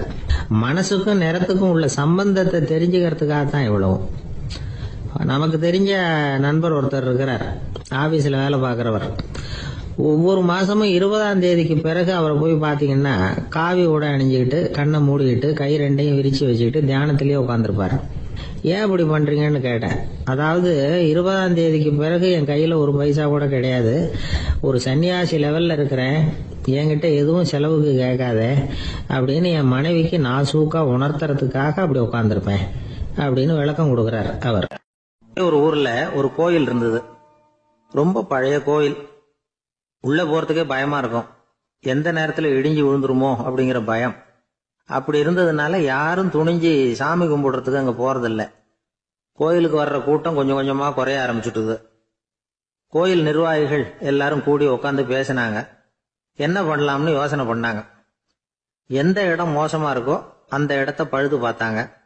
அங்க எங்க வர்ணத்தை பூசி கொஞ்சம் அழகுபடுத்தி பார்த்தாங்க. ஏதோ இந்த ஊர்ல கோயில்னு ஒண்ணு இருக்கு, அது மக்களுக்கு தெரியணும் அப்படிங்கிறதுக்காகத்தான் அப்படிலாம் பண்ணாங்க. இருந்தாலும் கோவில் இருக்கிற நிலைமை மக்களுக்கு தெரியும், அதனால அங்க வர்றது குறைச்சிக்கிட்டாங்க அவங்க. ஒரு கட்டத்துல யாருமே வர்றதில்லை, நிலைமை அந்த அளவுக்கு ஆயிட்டுது. மறுபடியும் கோவில் நிர்வாகிகள் கூட்டம் நடந்தது. இந்த கூட்டம் கூட கோயிலுக்கு உள்ள நடக்கல, இடிஞ்சு விழுந்துருமோங்கிற பயம். அதனால வெளியில தான் உட்காந்து கூட்டத்தை நடத்தினாங்க. ஏன்னா உள்ள போறதுக்கு அவங்களுக்கும் துணிச்சல் கிடையாது, எந்த நேரமும் விழுந்துரும் போல இருந்தது அது. அது வழியா போறவங்க கூட வேகமா அந்த இடத்த கடந்து போக ஆரம்பிச்சுட்டாங்க. கோவில் நிர்வாகிகள் வெளியில உட்காந்து கூட்டம் போட்டாங்க இல்லையா, அந்த கூட்டத்துல 4 தீர்மானங்களை நிறைவேற்றினாங்க. அது என்ன 4 தீர்மானம்னா, முதல் தீர்மானம், இந்த கோவிலை இடிப்பது அப்படிங்கிற முடிவை இந்த கமிட்டி மிகவும் வருத்தத்துடன் ஏற்றுக்கொள்ளுகிறது அப்படின்னு நிறைவேற்றினாங்க. இதுக்கு பதிலா இன்னொரு கோவிலை உடனடியாக கட்டி முடிச்சுடணுங்கிறது 2வது தீர்மானம். 3வது தீர்மானம் என்ன தெரியுமா, பழைய கோவிலின் கதவுகள், அதிலிருந்து பிரிச்சு எடுக்கிற செங்கல், இதையே புது கோவில் கட்டுவதற்கு பயன்படுத்தி கொள்ள வேண்டியது. பழைய கோவில் இருந்த மாதிரியே அதே வடிவத்துல புது கோவிலையும் கட்ட வேண்டியது. பழைய கோவிலின் அஸ்திவாரத்தை அப்படியே வச்சுக்கிட்டு அதுக்கு மேல நாம கோயிலை கட்டிக்க வேண்டியது. இதுதான் 3வது தீர்மானம். இதையும் கமிட்டி முழு மனசோட ஏத்துக்கிட்டது. இது வரைக்கும் சரி. இப்ப அந்த கமிட்டி 4வதா ஒரு முக்கியமான தீர்மானத்தை கொண்டுகிட்டு அதையும் ஏகமனதா நிறைவேற்றி விட்டது. அது என்ன தீர்மானம்னா, புதிய கோவில் கட்டி முடிக்கிற வரைக்கும் பழைய கோவிலை இடிக்கிறதில்லை அப்படிங்கிற தீர்மானம். எப்படி இருக்குது பாருங்க இது. பழசை இடிக்காத வரையில அதே இடத்துல புதுசா எப்படி கட்ட முடியும்? பல விஷயங்கள்ல நாம நடந்துகிற முறையும் இப்படிதான் இருக்குதான். வாழ்க்கையில முன்னேறணும்னு ஆசைப்படுவோம். அதே நேரத்துல அந்த முன்னேற்றத்துக்கு எது தடையா இருக்கோ அதை விட்டு விடுறதுக்கும் மனசு வராது. வெளிநாட்டுல ஒரு பெரிய விருந்து நடந்துகிட்டு இருந்துதான். எல்லாரும் மது கோப்பையும் கையுமா அலைஞ்சுகிட்டு இருக்கிறாங்க. ஒருத்தர் மட்டும் கையில எதுவும் இல்லாம ரொம்ப நல்ல புள்ளையா சாதுவா ஒரு ஓரமா தனியா உட்கார்ந்துருக்கிறார். அவர்கிட்ட நெருங்கி வாங்க மது சாப்பிடலாம் அப்படின்னு கூப்பிட்டாங்களாம். என்ன வற்புறுத்தாதீங்க, நான் என் மனசுக்குள்ள உறுதியா தீர்மானம் பண்ணிவிட்டேன் அப்படின்னாராம். என்ன தீர்மானம் பண்ணிருக்கீங்க அப்படின்னு கேட்டிருக்காங்க. ஏற்கனவே முழு போதையில் இருக்கும் பொழுது மறுபடியும் மது கோப்பையை தொடறதில்லை அப்படின்னு தீர்மானம் பண்ணிருக்கேன் அப்படின்னாராம். நாட்டுல நல்லவங்க ஒருத்தர் 2 பேர் இருக்கிறதுனால தாங்க மழையே பெய்யுது அப்படின்னு சொல்றது உண்டு. நல்லார் ஒருவர் உளரேல் அவர் பொருட்டு எல்லாருக்கும் பெய்யும் மழை. சில சமயம் ரொம்ப பேர் திடீர்னு நல்லவங்களா ஆயிடுவாங்க போல இருக்கு. அதனாலதான் விடாம பேய் மழையா கொட்டி தீர்த்துடுது. எல்லாரும் நல்லவங்களாயிட்டா உலகமே தாங்காது போல இருக்க. அப்பப்ப ஒருத்தர் 2 பேர் நல்லவங்களாகணும். அப்பதான் சீரா மழை பெய்யும். மாசத்துக்கு 3 பேர் நல்லவங்களானா மாதம் மும்மாரி பொழியும். இதெல்லாம் வேடிக்கை பேச்சு. இப்போ இதெல்லாம் ஒரு பக்கம் இருக்கட்டும். இப்போ விஷயத்துக்கு வருவோம். ஒரு கும்பல்ல நல்லவன் யாரு அப்படிங்கறத எப்படி கண்டுபிடிக்கிறது? இதுக்கு ஒரு வேடிக்கை கதை உண்டு. என்னுடைய நண்பர் ஒருத்தருக்கு அவங்க பாட்டியம்மா சொன்ன கதையா அது. அது என்ன கதைன்னா, ஒரு ஊர்ல ஒரு சமயம் பலமான மழை பெய்ய ஆரம்பிச்சுட்டுதான். இடி மின்னல் ரொம்ப கடுமையா இருந்திருக்குது. ஆரம்பிச்ச மழை வர வர கடுமையா ஆகிட்டு இருக்குதே தவிர நிக்கிற பாடா தெரியல. ஊரு ஜனங்கள்லாம் பார்த்தாங்க. இதுக்கு மேலேயும் வீட்டுக்குள்ள இருந்தா ஆபத்துங்கிறத புரிஞ்சுக்கிட்டாங்க. ஏன்னா வீடெல்லாம் இடிஞ்சு விழுந்துருமோங்கிற பயம். உடனே எல்லாரும் புறப்பட்டு ஊருக்கு பொதுவா இருந்த ஒரு மண்டபத்துல போய் தங்கிக்கிட்டாங்க. மின்னல் கடுமையா இருந்தது. இடி எந்த நேரத்திலையும் விழலாம்ங்கிற நிலைமை. எப்போ விழலாம்னு பார்த்துக்கிட்டு இருக்குது. அந்த மண்டபத்துல இருந்த ஜனங்கள் மனசுக்குள்ள ஒரு பயம். நம்ம கூட்டத்துல யாராவது ஒரு கெட்டவன் பாவம் பண்ணவன் இருந்தா கூட இடி இந்த மண்டபத்துல விழுந்துரும். அது எல்லாருக்கும் ஆபத்து அப்படின்னு நினைச்சாங்க. சரி, இதுக்கு என்ன பண்ணலாம் அப்படின்னு யோசனை பண்ணாங்க. அந்த கூட்டத்துல ஒரு பெரியவர் இருந்தார். அவரு ஒரு யோசனை சொன்னார். இதோ பாருங்க, அதுக்கு ஒரு வழி இருக்கு. அதோ எதிர்த்தாப்புல கொஞ்சம் தூரத்துல ஒரு உயரமா மரம் ஒண்ணு இருக்கு பாருங்க. பொதுவா இடி சுலபமா விழறது அது மாதிரி உயரமான மரத்துல தான். நம்ம கூட்டத்துல இருக்கிறவங்க எல்லாரும் ஒவ்வொருத்தரா போய் அந்த மரத்தை தொட்டு விட்டு திரும்பி வந்துடணும். நம்மள பாவம் பண்ணவன் யாரோ அவன் அந்த மரத்தை தொடுற சமயத்துல இடி விழுந்துரும். அவன் மட்டும் போயிடுவான். மண்டபத்துல இருக்கிற நாமெல்லாம் பொழைச்சிக்கலாம் அப்படின்னு ஐடியா கொடுத்தாரு அந்த பெரியவர். இது நல்ல யோசனையா பட்டது. எல்லாரும் ஒத்துக்கிட்டாங்க. ஒவ்வொருத்தரா போய் அந்த மரத்தை தொட்டு விட்டு திரும்பி வந்தாங்க. இடி எதுவும் விழல. இன்னமும் பாவம் பண்ண ஆசாமி அதை போய் தொடல போல இருக்கு அப்படின்னு நினைச்சுக்கிட்டாங்க. ஒவ்வொருத்தரா போறாங்க. எல்லாரும் போய் தொட்டு விட்டு வந்தாச்சு. இன்னும் ஒரே ஒரு ஆசாமி தான் பாக்கி. கடைசியா இருந்த அந்த ஆள் பயந்துட்டான். இது வரைக்கும் இடி விழலைன்னா இப்ப என்ன அர்த்தம்? இப்ப நாம தான் பாக்கி, நாம தான் தப்பு பண்ண ஆள் போல இருக்கு அப்படின்னு நினைச்சுட்டான். அதனால துணிச்சலா போய் தொடறதுக்கு பயந்தான்.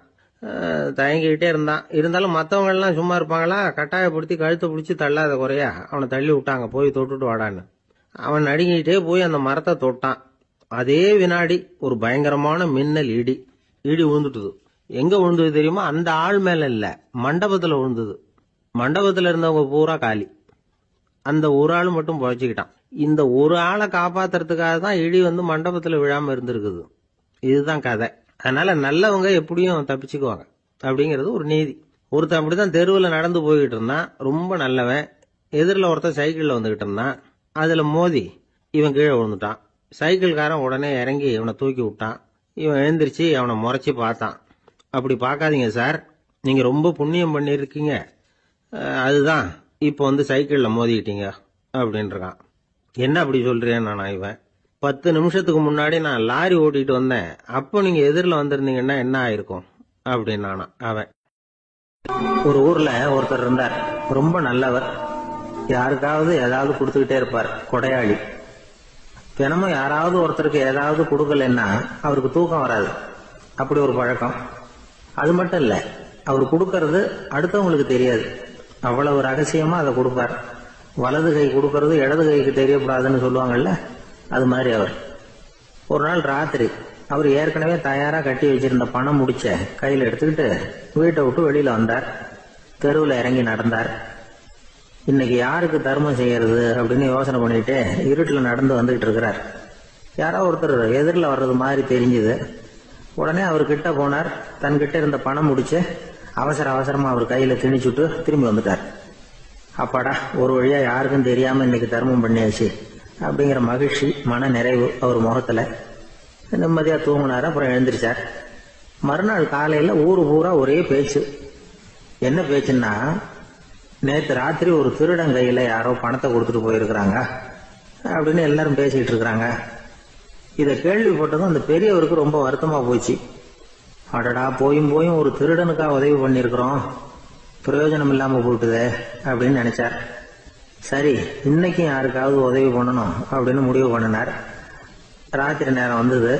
இவர் வழக்கம் போல தெருவில் இறங்கி நடந்தார். கையில பணம் முடிச்சு. எதிரில் ஒரு பொன் உருவம் மங்கலா தெரிஞ்சது. இவர் உடனே அந்த பெண் கிட்ட பணத்தை கொடுத்துட்டு திருப்தியா திரும்பி வந்துட்டார். மறுநாள் காலையில ஊர் பூரா என்ன பேசிக்கிட்டாங்க தெரியுமா? நேற்று ராத்திரி நெறி தவறி நடக்கிற ஒரு பெண்ணின் கையில யாரோ பணத்தை வச்சுட்டு போயிருக்கிறாங்க அப்படின்னு எல்லாரும் பேசிக்கிறாங்க. அடடா, இன்னைக்கும் தவறுதலா நடந்து போச்சு அப்படின்னு ஒரு வருத்தப்பட்டார். இருக்கட்டும், இன்னைக்கும் ஏதாவது தர்மம் பண்ணுவோம் அப்படின்னு நினைச்சுக்கிட்டாரு. 3வது நாள் ராத்திரியும் புறப்பட்டார். இப்பவும் எதிரில் ஒருத்தர் வந்தார். இவர் பணத்தை கொடுத்தார், திரும்பி வந்துட்டார். மறுநாள் மக்கள் என்ன பேசிக்கிட்டாங்கன்னா, நேற்று ராத்திரி ஒரு செல்வந்தர் கையில யாரோ பணத்தை கொடுத்துட்டு போயிருக்கிறாங்க அப்படின்னு பேசிக்கிட்டாங்களாம். அவருக்கு ரொம்ப வருத்தமா போட்டுது. என்ன இது, கனவு இப்படி ஆகிட்டு இருக்குதே அப்படின்னு நினைச்சுக்கிட்டே படுத்து தூங்கினார். அன்னைக்கு ராத்திரி ஒரு கனவு. அந்த கனவுல இறைவன் வந்து சொன்னாராம், இத பாருப்பா, நீ கொடுத்த தர்மம் வீணா போயிடல.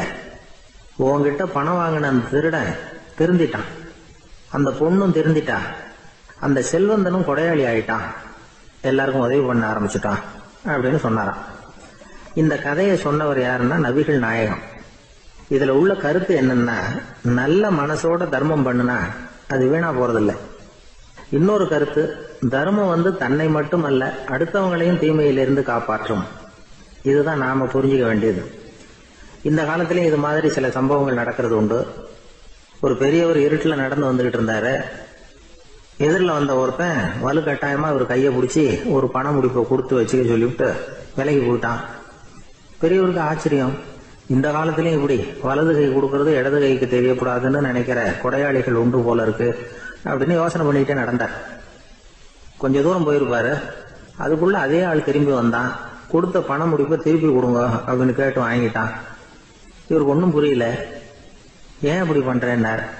அது ஒண்ணும் இல்லைங்க, கொஞ்ச நேரம் இதை உங்ககிட்ட கொடுத்து வச்சிருந்தேன், அவ்வளவுதான் அப்படின்னா. ஏன்னு கேட்டார்.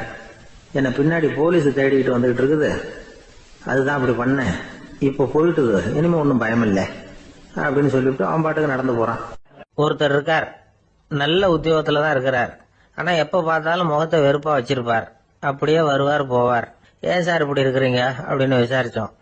ஏன்டா இந்த வேலைக்கு வந்தோம்னு இருக்கு சார் அப்படின்னார். உங்க வேலை உங்களுக்கு பிடிக்கலையா அப்படின்னு கேட்டோம். இல்லைன்னார். இப்படிப்பட்டவங்க வெற்றிகரமான வாழ்க்கை வாழ முடியாது. இது நிபுணர்கள் கருத்து. வேலையை நேசிக்க தெரிந்தவர்கள் வெற்றி பெறுவார்கள் அப்படிங்கிறாங்க அவங்க. எந்த துறையா இருந்தாலும் சரி, அந்த துறையில வெற்றிகரமா இருக்கிறவங்கள விசாரிச்சு பாருங்க. எனக்கு என்னுடைய வேலை ரொம்ப பிடிக்கும் அப்படின்னு சொல்றவங்களா தான் இருப்பாங்க. அப்படி இருந்தாதான் அது வெற்றிகரமா இருக்க முடியுது அவங்களால. ஒருத்தனுக்கு பிடித்தமான பொழுதுபோக்கே அவனுடைய தொழிலா இருந்துட்டுதுன்னா அவனை மாதிரி கொடுத்து வச்சவன் வேற யாரும் இல்லை அப்படிங்கிறார் பெர்னாட் ஷா. ஒரு தடவை மன்னர் ஹுமாயூன் உயிரை தண்ணீர் முண்டு ஊற்றுகிற தொழிலாளி ஒருத்தர் காப்பாத்தினாராம் அந்த ஹுமாயூன் உயிரை. உடனே மன்னர் கேட்டிருக்கார், உனக்கு என்ன வேணும்னாலும் கேளு தரேன், உயர் பதவி வேணுமா அப்படின்னு கேட்டாராம். மன்னா, மக்களின் தாகம் தீர்க்கக்கூடிய இந்த பணியை விட உயர்ந்தது உண்டா அப்படின்னாராம் அந்த தொழிலாளி. அவரால் அவருடைய வேலையை நேசிக்க முடிஞ்சது, அதனால மகிழ்ச்சியா இருக்க முடிஞ்சது. நாமெல்லாம் அப்படி இல்லை. வேலை கிடைக்கிற வரைக்கும் கிடைச்சா போதும் அப்படின்னு இருக்கோம். கிடைச்சதுக்கு அப்புறம் ஏன்டா அந்த வேலைக்கு வந்தோம்னு ரொம்பவும் அழுத்துக்குவோம். சரி, நாம இருக்கிற இடத்துல நாம வெற்றிகரமா இருக்க வழி உண்டா அப்படின்னா உண்டுன்னு சொல்றாங்க. அதாவது மன இயல் நிபுணர்கள் இருக்கிறாங்க இல்லையா, அவங்க அதுக்கு முக்கியமா 6 வழிகள் சொல்றாங்க. நீங்க ஒரு அலுவலகத்துல வேலை பார்க்கிறவரா அப்படின்னா இதை கேளுங்க. அதாவது உங்க மேல் அதிகாரி எதிர்பார்ப்புக்கு தகுந்த மாதிரி உங்க வேலை இருக்குதா? அப்படி இல்லைன்னா முதல்ல உங்க வேலையின் தரம் உயரணும். உங்களுக்கு மேல கீழே வேலை பார்க்கிற பணியாளர்கள் கிட்ட நல்ல விதமா பழகுறீங்களா? அந்த உறவு முறையில ஏதாவது குறை இருந்தா அதை கண்டுபிடிச்சு சரி பண்ணுங்க. நம்பிக்கைக்கு உரியவர் அப்படின்னு நீங்க பேர் எடுக்கணும். நீங்க எடுக்கிற முடிவு நல்ல முடிவா தான் இருக்கும் அப்படின்னு அடுத்தவங்க சொல்லணும். உங்க தோற்றத்துக்கு முக்கியத்துவம் கொடுங்க. இது மனம் உடல் ரெண்டும் சம்பந்தப்பட்டது. அதனால மனசையும் ஆரோக்கியமா வச்சிருக்கணும், உடம்பையும் ஆரோக்கியமா வச்சிருக்கணும். உங்களுடைய நிர்வாகம் செயல்படுற விதத்தை நல்லா புரிஞ்சு வச்சுக்கணும். உங்களுடைய நிர்வாகம் இப்போ ஒரு காரியம் செய்யுதுன்னு வச்சுங்க, ஏன் அப்படி செய்யுது, எதுக்காக அப்படி செய்யுது, அதனுடைய குறிக்கோள் என்ன, அது நீடிக்கிறதுக்கு காரணம் என்ன, இதெல்லாம் தெரிஞ்சுக்கணும். சிரிப்புக்கு வஞ்சகம் பண்ணக்கூடாது, நல்லா சிரிக்கணும், அப்பதான் அது திரும்ப கிடைக்கும். கடந்த கால தோல்வியை பத்தி கவலைப்படக்கூடாது. முதலாளி விருப்பம் தெரிஞ்சு நடந்துக்கிறது நல்லதுதான். அதுக்காக காக்கா பிடிக்கணுங்கிற அவசியம் இல்லை. உங்களுக்கு ஒரு பொறுப்பான வேலை கிடைக்குது, உடனே சத்தம் குழப்பம் அப்படின்னு சூழ்நிலையை இறுக்கமா ஆக்கிடக்கூடாது. எந்த சூழலையும் இயல்பா கையாளக்கூடியவர் அப்படிங்கறத காட்டணும். இதெல்லாம் உங்கள் துறையில நீங்கள் வெற்றி பெற நிபுணர்கள் சொல்ற யோசனைகள். இவ்வளவு விவரமும் சொல்லிவிட்டு ஒருத்தரை பார்த்து கேட்டோம், இப்ப சொல்லுங்க, நீங்க செய்யற வேலை உங்களுக்கு பிடிச்சிருக்குதா அப்படின்னோம். ரொம்ப ரொம்ப பிடிச்சிருக்குது அப்படின்னார். சரி, என்ன செஞ்சிட்டு இருக்கிறீங்க அப்படின்னு கேட்டோம். சும்மா தான் இருக்கிறேன் அப்படின்னார் அவர். ஒருத்தர் ரொம்பவும் மகிழ்ச்சியா வந்துகிட்டு இருந்தார். என்ன விஷயம்னு விசாரிச்சேன். நான் தோத்து போயிட்டேன், அதுதான் மனசுக்கு மகிழ்ச்சியா இருக்கு அப்படின்னார். எனக்கு இது ரொம்ப ஆச்சரியமா போச்சு. இந்த உலகத்துல தோத்து போறவங்க யாரும் மகிழ்ச்சியா இருக்கிறது இல்ல. அப்படி இருக்கிறப்ப இவர் இப்படி சொல்றாரு, எங்க தோத்து போனீங்கன்னு கேட்டேன். அதுக்கப்புறம் தான் அவர் விவரமா சொன்னார். என்னோட 5 வயசு குழந்தையோட நான் விளையாடிக்கிட்டு இருந்தேன்.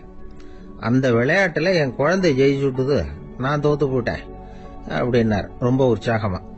நான் யோசிச்சு பார்த்தேன். அதாவது நாம சின்ன குழந்தையா இருக்கிறப்போ எந்த விளையாட்டுல கலந்துகிட்டாலும் அதுல நாம தான் ஜெயிக்கணும்னு ஒரு வெறி நமக்குள்ள இருக்கும். நம்மளை எதிர்த்து விளையாடுறவர் நல்லவரா கெட்டவரா, பெரியவரா சின்னவரா அப்படிங்கறதெல்லாம் முக்கியம் கிடையாது. அவர் தோத்து போகணும், நாம ஜெயிக்கணும், அதுதான் முக்கியம். எதிரியை சந்தோஷப்படுத்த விளையாடுகிற கலை அப்ப நமக்கு தெரியறதில்ல. வாழ்க்கையில ஒரு பக்குவம் வந்ததுக்கு அப்புறம் வெற்றி பெறணுங்கிற மன அழுத்தம் போயிடுது. போட்டியில ஜெயிக்கணுங்கிறத விட குழந்தைய சந்தோஷப்படுத்தணுங்கிறது முக்கியமா போச்சு. ஜெயிக்கணுங்கிற வெறி ஓடி போட்டுது. ஒரு குழந்தையா இருந்தப்போ நம்ம வளர்ச்சிக்கு உதவிய வெறி பெரியவனானதுக்கு பிறகு நமக்கு எதிரியா மாறுது. அதை சரியான சமயத்துல நாம புரிஞ்சுக்கிட்டோம்னா போதும், நாம பொழைச்சிக்கலாம். ஒவ்வொரு மனுஷனுமே வாழ்க்கையோட அடுத்த கட்ட வளர்ச்சியில அடி எடுத்து வைக்கிற நேரத்துல தன்கிட்ட இருந்து ஏதோ ஒரு குணத்தை அல்லது தன் குணம் இருந்த ஏதோ ஒரு உறவை நாம இழக்கத்தான் வேண்டி இருக்குது. ஒரு கட்டம் வரைக்கும் உதவியா இருந்த குணம் அடுத்த கட்டத்துக்கு தடையா கூட மாறிடலாம். இந்த பரிமாண மாற்றத்துக்கு உள்ளாகிற ஒவ்வொருத்தரும் பிரத்யட்சமா இதை உணர்றாங்க. ஆனா பல பேர் எப்படின்னா, பழச திறந்துட்டு புதிய கொள்கைகளை உருவாக்கிக்கிறதுக்கு இஷ்டம் இல்லாம இருந்துடுறாங்க, அல்லது அப்படி செய்ய முடியாம தவிக்கிறாங்க. இதையெல்லாம் மீறி அந்த பழச திறந்துட்டா அதை இழந்ததால உண்டாகிற மன அழுத்தம் சில காலத்துக்கு வருத்திக்கிட்டு தான் இருக்கும், வேற வழி இல்லை.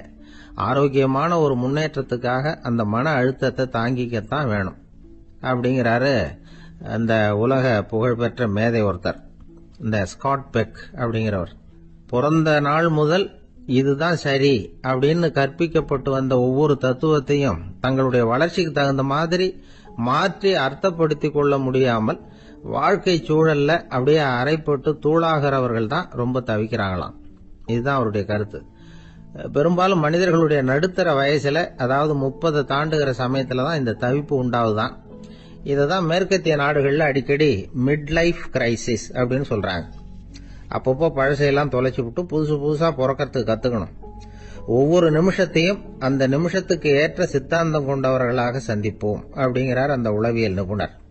இப்படி பழகிக்கிட்டா வாழ்க்கை இன்பமயம், இல்லைன்னா தவிப்பு மயம்தான்.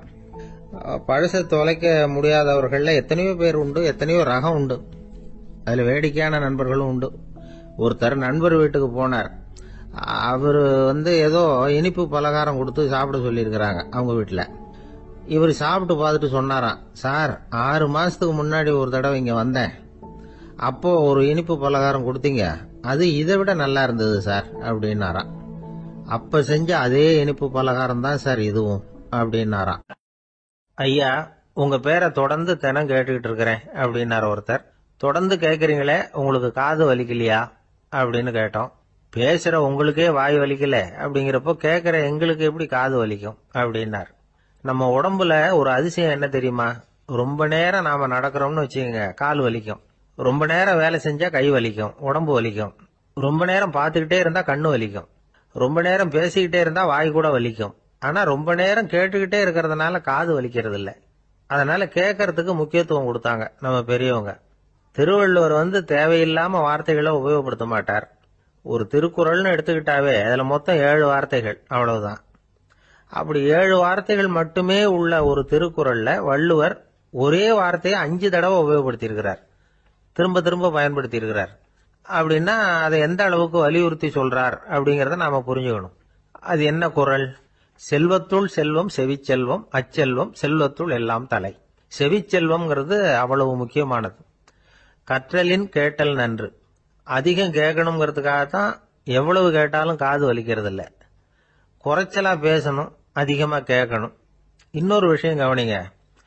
நம்ம உடம்புல கண்ணுக்கு மூடி இருக்குது, எதையாவது நாம பார்க்க விரும்பலன்னா உடனே கண்ணை மூடிக்கலாம். நம்ம வாய்க்கு மூடி இருக்குது, பேச விருப்பம் இல்லையா, வாயை மூடிக்கலாம். மூக்குக்கு கூட மூடிக்கிற வசதி இருக்குது, எதையாவது முகர விருப்பம் இல்லையா, மூச்சை அடக்கிக்கலாம்.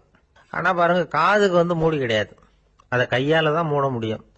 யார் என்ன சொன்னாலும் அது நல்லதோ கெட்டதோ காதுல விழுந்துகிட்டு தான் இருக்கும். அறிவு தான் நல்ல விஷயங்களை எடுத்துக்கிட்டு கெட்ட விஷயங்களை விட்டுடணும். நல்ல கருத்துக்கள் நம்ம காதுல நிறைய விழுந்துகிட்டே இருக்கணும். அதை கேட்டு நாம நல்லபடியா வாழணுங்கிறது தான் படைப்பின் விருப்பம். ஆன்மீகவாதிகள் கூட ஒன்னு சொல்லுவாங்க. அதாவது, ஆன்மீக பாதையில நீங்க முன்னேறணும்னா முதல்ல சிரவணம் செய்யணும்பாங்க. அதாவது பெரியவங்க சொல்ற நல்ல கருத்துக்களை கேட்கணும் அப்படின்னு அதுக்கு அர்த்தம். அதனால யாரு நல்ல கருத்துக்களை சொன்னாலும் அதை காது கொடுத்து கேளுங்க. இவ்வளவு கருத்துக்களையும் நம்ம நேயர் ஒருத்தர்கிட்ட சொல்லிட்டு இருந்தோம். அவரும் சரி சரின்னு தலையாடிக்கிட்டே இருந்தார். அப்புறம் சொன்னார், நீங்க சொல்றது சரிதான் சார், காதுக்கு மூடி இல்லைங்கிறது ரொம்ப சரி. அதனாலதான் உங்க தகவல் கூட நாங்க விரும்புறோமோ இல்லையோ தினம் காதுல விழுந்துகிட்டு இருக்குது அப்படின்னார். எங்களுக்கு ரொம்ப பெருமையா இருந்தது. அப்படியா அப்படின்னோம். ஆனாலும் என்ன மாதிரி சில பேர் நீங்க தகவல் சொல்ற சமயத்துல காதுல மூடி இல்லையேன்னு சொல்லி கவலைப்படுறதில்ல சார் அப்படின்னார். ஏன்னு கேட்டோம். காதை மூடுறதுக்கு தானே வசதி இல்ல, ரேடியோ மூடுறதுக்கு வசதி இருக்குதுல்ல, அதனால டக்குன்னு அதை மூடி வச்சிருவோம் அப்படின்னார். அம்மாக்காரங்களுக்கு அடிக்கடி ஏற்படுற கவலை ஒண்ணு உண்டு. அதாவது, குழந்தை சரியா சாப்பிட மாட்டேங்குதே அப்படிங்கிற கவலை. இவங்கெல்லாம் ஒரு விஷயத்த நல்லா புரிஞ்சுக்கணும். குழந்தைகள்ங்கிறவங்க பெரியவங்க மாதிரி இல்ல. அவங்க கடிகாரத்துல மணியை பார்த்துட்டு சாப்பிடுறதுக்கு உட்கார்ற ரகம் கிடையாது. பசிச்சா சாப்பிடுவாங்க, இல்லைன்னா விளையாடுவாங்க அல்லது தூங்குவாங்க. அது புரியாம அவங்கள கட்டாயப்படுத்தி அல்லது மிரட்டி சாப்பிட வைக்கிறது ரொம்ப தப்பு. ஒரு 8 மாச குழந்தைக்கு 3 மணி நேரத்துக்கு ஒரு தடவை பசிக்கும். அந்த நேரம் பார்த்து சாப்பாடு கொடுத்தா அடம் பண்ணாம அது பாட்டுக்கு சாப்பிட்டுரும். அதே குழந்தைக்கு 1 வயசு ஆகிறப்போ 4 மணி நேரத்துக்கு ஒரு தடவை பசிக்கும். இந்த வயசுல இயற்கையாவே பசி குறைஞ்சிருக்கும். அது புரியாம என் குழந்தை முன்னாடி மாதிரி இப்ப சரியா சாப்பிட மாட்டேங்கிறான் அப்படின்னு சில பேர் டாக்டர் கிட்ட போய் சொல்லிட்டு இருப்பாங்க. இன்னொரு விஷயம், ஒரு குழந்தைக்கு வயசு அதிகமாகிற வேகத்துக்கு உடம்பு எடையும் அதிகமாகிக்கிட்டே போவாது. உடம்பு எடை அதிகமாகிற வேகம் குறைஞ்சிக்கிட்டே வரும். 6 மாச குழந்தைக்கு ஒரு வாரத்துல 150 கிராம் எடை கூடும். ஒரு வயசுல வாரத்துக்கு 71 கிராம் எடை கூடும். இது புரியாம அதிகமா சாப்பாட்டை கொடுத்து குழந்தைய கஷ்டப்படுத்தக்கூடாது. ஏன்னா அளவுக்கு மீறின உணவு அஜீரணத்தை உண்டு பண்ணிவிடும். குழந்தைக்கு ஒரு தட்டுல கொஞ்சமா ஆகாரத்தை வச்சு கொண்டுட்டு போய் கொடுக்கணும். மலை மாதிரி குவிச்சு வச்சா அதை பார்த்ததுமே பசி அடங்கி போயிடும். அடிச்சு மிரட்டி பயமுறுத்தி குழந்தைய சாப்பிட வைக்கிற பழக்கம் இருக்கு பாருங்க, அதுக்கு ஃபுட் ஃபோர்சிங் அப்படின்னு பேரு. இப்படி பண்ணுனா குழந்தைக்கு சாப்பாட்டுல விருப்பம் குறைஞ்சிரும், அதை கண்டாவே வெறுக்க ஆரம்பிச்சிரும். அது மாதிரி உளம் சார்ந்த பசி குறைவு, சைக்கோஜெனிக் அனோரெக்சியா, அது ஏற்படுமா. சாப்பாடுங்கிறதே ஒரு தண்டனை மாதிரி தோணும். குழந்தைகளுக்கு பிடிச்ச மாதிரியான ஆகாரத்தை கொடுக்கணும். சத்து அதிகம் இருக்குங்கிறதுக்காக அதுக்கு பிடிக்காத ஆகாரத்தை கொடுத்து கட்டாயப்படுத்தக்கூடாது. குழந்தைகளுக்கு 2 வயசு ஆகிறப்போ இயற்கையாவே எதிர்மறை குணம் உண்டாகும். அதாவது அந்த எதிர்மறையா பேசுறது. இது மாதிரி சமயங்கள்ல நாம என்ன சொல்றோமோ அதுக்கு நேர்மாறா நடந்துக்கும். ஏட்டிக்கு போட்டி. சாப்பிட சொன்னா விளையாட போவோம், விளையாட சொன்னா சாப்பாடு கேட்கும். இதை புரிஞ்சுக்கிட்டு நடந்துக்கணும். குழந்தை சொன்ன பேச்ச கேட்கலேன்னு கோவப்படக்கூடாது. குழந்தை வளர வளர பிடிவாத குணம் வர்றது சகஜம். கேட்டதை வாங்கி கொடுத்தாதான் சாப்பிடுவேன் அப்படின்னு பிடிவாதம் பண்ணும். வாங்கி கொடுத்து விடுறது தான் உத்தமம். நீங்களும் அதுகிட்ட பிடிவாதம் பண்ணிட்டு இருக்க கூடாது. ஏன்னா கேட்டது கிடைக்கலையேங்கிற ஏமாற்றம் கூட குழந்தையோட பசியை குறைச்சிரும். கேட்டது கிடைச்சுட்டா பசி அதிகமாகும், கொடுத்ததை மளமளன்னு சாப்பிட்றோம். குழந்தைகளுக்கு கண்ட கண்ட நேரத்துல சாப்பிடறதுக்கு எதையாவது வாங்கி கொடுத்துக்கிட்டு இருந்தா சாப்பாட்டு நேரத்துல சாப்பிடாம அடம் பண்ண ஆரம்பிச்சிடும். பள்ளிக்கூடம் போற பிள்ளைங்க காலை உணவை சரியா சாப்பிட மாட்டாங்க. அச்சம், அவசரம், பரபரப்பு இதெல்லாம் தான் காரணம். பள்ளிக்கு புறப்படுறதுக்கு ஒரு 3/4 மணி நேரத்துக்கு முன்னாடியே சாப்பாடு போட்டுருங்க, அது சரியா போடும். படிக்கிற குழந்தைகள் உடல் சோர்வு, மனச்சோர்வு இது காரணமா கூட சாப்பிட மறுக்கிறது உண்டு. இப்போ உதாரணமா சாயந்தரம் விளையாடி விட்டு வீட்டுக்கு வந்ததும் சாப்பிட சொன்னா வேணாம்பாங்க. இது உடல் சோர்வு. ரொம்ப நேரம் வீட்டு பாடங்களை செஞ்சு முடிச்ச கையோட சாப்பிட சொன்னாலும் அவங்களால சரியா சாப்பிட முடியாது. இது உளச்சோர்வு, மனச்சோர்வு. இதை தவிர குழந்தைகளுக்கு உடல்நல குறைவு ஏற்பட்டா கூட சாப்பிட மறுக்கிறது உண்டு. சில மருந்து மாத்திரைகள் கூட பசியை குறைச்சிரும். அதனால சரியா தெரிஞ்சுக்கிட்டு குழந்தைகளை சாப்பிட வைக்கணும். அது புரியாம கையில சாப்பாட்டு தட்டை வச்சுக்கிட்டு குழந்தைகளை விரட்டிக்கிட்டு அலையக்கூடாது. ஒரு சின்ன பையன் சொன்னான், எங்க அம்மா சாப்பாடு போடுறது தெரிஞ்சா நான் உடனே வீட்டை விட்டு வெளியில ஓடி போடுவேன் அப்படின்னா. ஏன் அப்படி பண்றேன்னு கேட்டோம். எங்க அப்பா கூட அது மாதிரி தான் சார் பண்ணுவார் அப்படிங்கிறான். ஆளை கண்டா ஏன் இப்படி முகத்தை திருப்பிக்கிட்டு வர்றீங்க அப்படின்னு கேட்டார் ஒருத்தர் நண்பர்கிட்ட. எலெக்ஷன்ல அவன் எதிர்த்து நின்னவன் சார், என்ன அவன்கிட்ட நமக்கு என்ன பேச்சுவார்த்தை அப்படின்னாரான் ரொம்ப கோபமா இவர். சரி, அந்த ஆள் யாருன்னு கேட்டேன். என் கூட பிறந்த தம்பி தான் சார் அப்படின்னார் அந்த கோபம் குறையாமல். அதாவது நம்ம ஊர் நிலவரம் இப்படி. அதாவது அண்ணனும் தம்பியும் எதிர்த்து நிப்பாங்க தேர்தல்ல, ஒருத்தர் கண்டா பேசிக்கிறது இல்ல. ஆனா இங்கிலாந்துல எப்படி தெரியுமா, அங்க ஒரே மேடையில போட்டி போடுற 2 வேட்பாளர்களும் பேசுவாங்களாம், பட்டிமன்றம் மாதிரி. ஒருத்தர் முதல்ல எழுந்திருப்பார், நான் இந்த தேர்தலில் வெற்றி பெற்றால் என்னென்ன செய்வேன் அப்படின்னு சொல்லிவிட்டு உட்காருவார். அதுக்கப்புறம் அடுத்தவர் எழுந்திருப்பார், அவர் சொல்லுவார், நான் வெற்றி பெற்றா இந்த மக்களுக்கு என்னென்ன செய்வேன், இந்த நாட்டுக்கு என்னென்ன செய்வேன் அப்படிங்கறத சொல்லிவிட்டு உட்காருவார். 2 பேரும் ஒரே மேடையில பேசுவாங்க. மக்கள் 2 பேர் பேச்சையும் கேட்டுக்கிட்டு ஒரு முடிவுக்கு வருவாங்க. இதுதான் அங்க உள்ள பழக்கம். இங்க அப்படி இல்ல. இங்க ஒருத்தர் பார்த்தாவே முகத்தை திருப்பிக்கிறது. ஒரு தடவை இது மாதிரி ஒரு கூட்டம் நடந்துகிட்டு இருக்கு அங்க வெளிநாட்டுல தான். நேரத்துக்கு சரியா ஒரு வேட்பாளர் சேரல. இது இங்கிலாந்துல நடந்த நிகழ்ச்சி. அப்புறம் என்னாச்சுன்னா, ஒருத்தர் வந்துட்டாரு, இன்னொருத்தர் சேரல. அப்புறம் உடனே அந்த ஒருத்தர் வந்தவர் பேச ஆரம்பிச்சுட்டார். அதாவது அந்த இன்னொருத்தர் சார்பாவே பேசிட்டாராம். அதாவது அவர் வரல, நான் அவரு சார்பா நான் பேசிடுறேன். அதாவது அவர் ஜெயிச்சுட்டா அவர் என்னென்ன செய்வார் இந்த நாட்டுக்கு அப்படின்னு சொல்லி அவர் பக்கத்துல உள்ள நியாயத்தை எடுத்து இவரே சொல்லிட்டாராம். இப்படிலாம் அங்க நடந்துதான். இது எப்பேற்பட்ட தேர்தல் பண்பாடு பாருங்க. அதனால இன்னொரு விஷயம், இப்ப இங்கிலாந்துல எல்லாம் ஓட்டு கேட்கறப்ப வெற்றியா தோல்வியாங்கிறத ஓரளவுக்கு யூகிச்சு விடலாமா. இப்போ ஒரு வேட்பாளர் ஒரு வீட்டுக்கு முன்னாடி போய் நின்று எனக்கு ஓட்டு போடுங்கன்னு கேட்கறாருன்னு வச்சுங்களேன், அதுக்கு என்ன பார்த்து செய்யறோம், போயிட்டு வாங்க அப்படின்னு சில வீடுகள்ல வாசல்ல நின்னே சொல்லி அனுப்பிச்சிருவாங்களாம். வேற சில வீடுகள்ல எப்படின்னா வேட்பாளரை வீட்டுக்குள்ள கூப்பிட்டு காபி சாப்பிட சொல்லி உபசரிச்சு அதுக்கப்புறம் அனுப்பி வைக்கிறது வழக்கமா. இதுல எந்த வீட்டு ஓட்டு நிச்சயம் தெரியுமா? வாசல்ல நின்னே வழி அனுப்பி வச்சுடுறாங்க பாருங்க, அவங்க ஓட்டு நிச்சயம். உள்ள கூப்பிட்டு காப்பி கொடுத்து அனுப்புறாங்க பாருங்க, அவங்க ஓட்டு நிச்சயம் இல்லையா. சரி, அப்புறம் ஏன் அந்த உபசரிப்பு அப்படின்னு கேட்டா அதுக்கு ஒரு காரணத்தை சொல்றாங்க. அதாவது அது ஒரு அனுதாபத்தை தெரிவிக்கிற முறையா.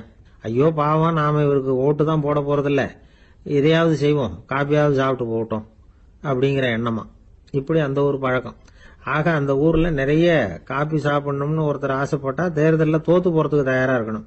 ஒரு சமயம் ஒரு ஊர்ல தேர்தல் நடந்துதான். ஒரு தொகுதியில நின்று தோத்து போன ஒருத்தர் கையில ஒரு துப்பாக்கியோட ஊருக்குள்ள சுத்திக்கிட்டு இருந்தாராம். ஒரு போலீஸ்காரர் அவரை பார்த்துட்டு சந்தேகப்பட்டிருக்கார். அதனால அவரை தடுத்து நிறுத்தி, என்ன இது துப்பாக்கியோட சுத்துறீங்களேன்னு விசாரிச்சிருக்கார். இதுக்கு அவர் சொன்னாராம், சார் இந்த தொகுதியில மொத்தம் 1,00,000 வாக்காளர்கள், அதுல எனக்கு 10,000 பேர் மட்டும்தான் எனக்கு ஓட்டு போட்டிருக்கிறாங்க. அப்படின்னா எனக்கு வேண்டாதவங்க இந்த தொகுதியில 90,000 பேர் இருக்கிறாங்கன்னு அர்த்தம். இப்படி ஒரு சூழ்நிலையில நான் என்னுடைய பாதுகாப்புக்கு ஆயுதம் இல்லாம நடமாடலாமா அப்படின்னு கேட்டாராம். எவ்வளவு எச்சரிக்கை பாருங்க. நம்ம ஊர்ல சில பேர் ஓட்டு கேட்கிற விதமே தனி.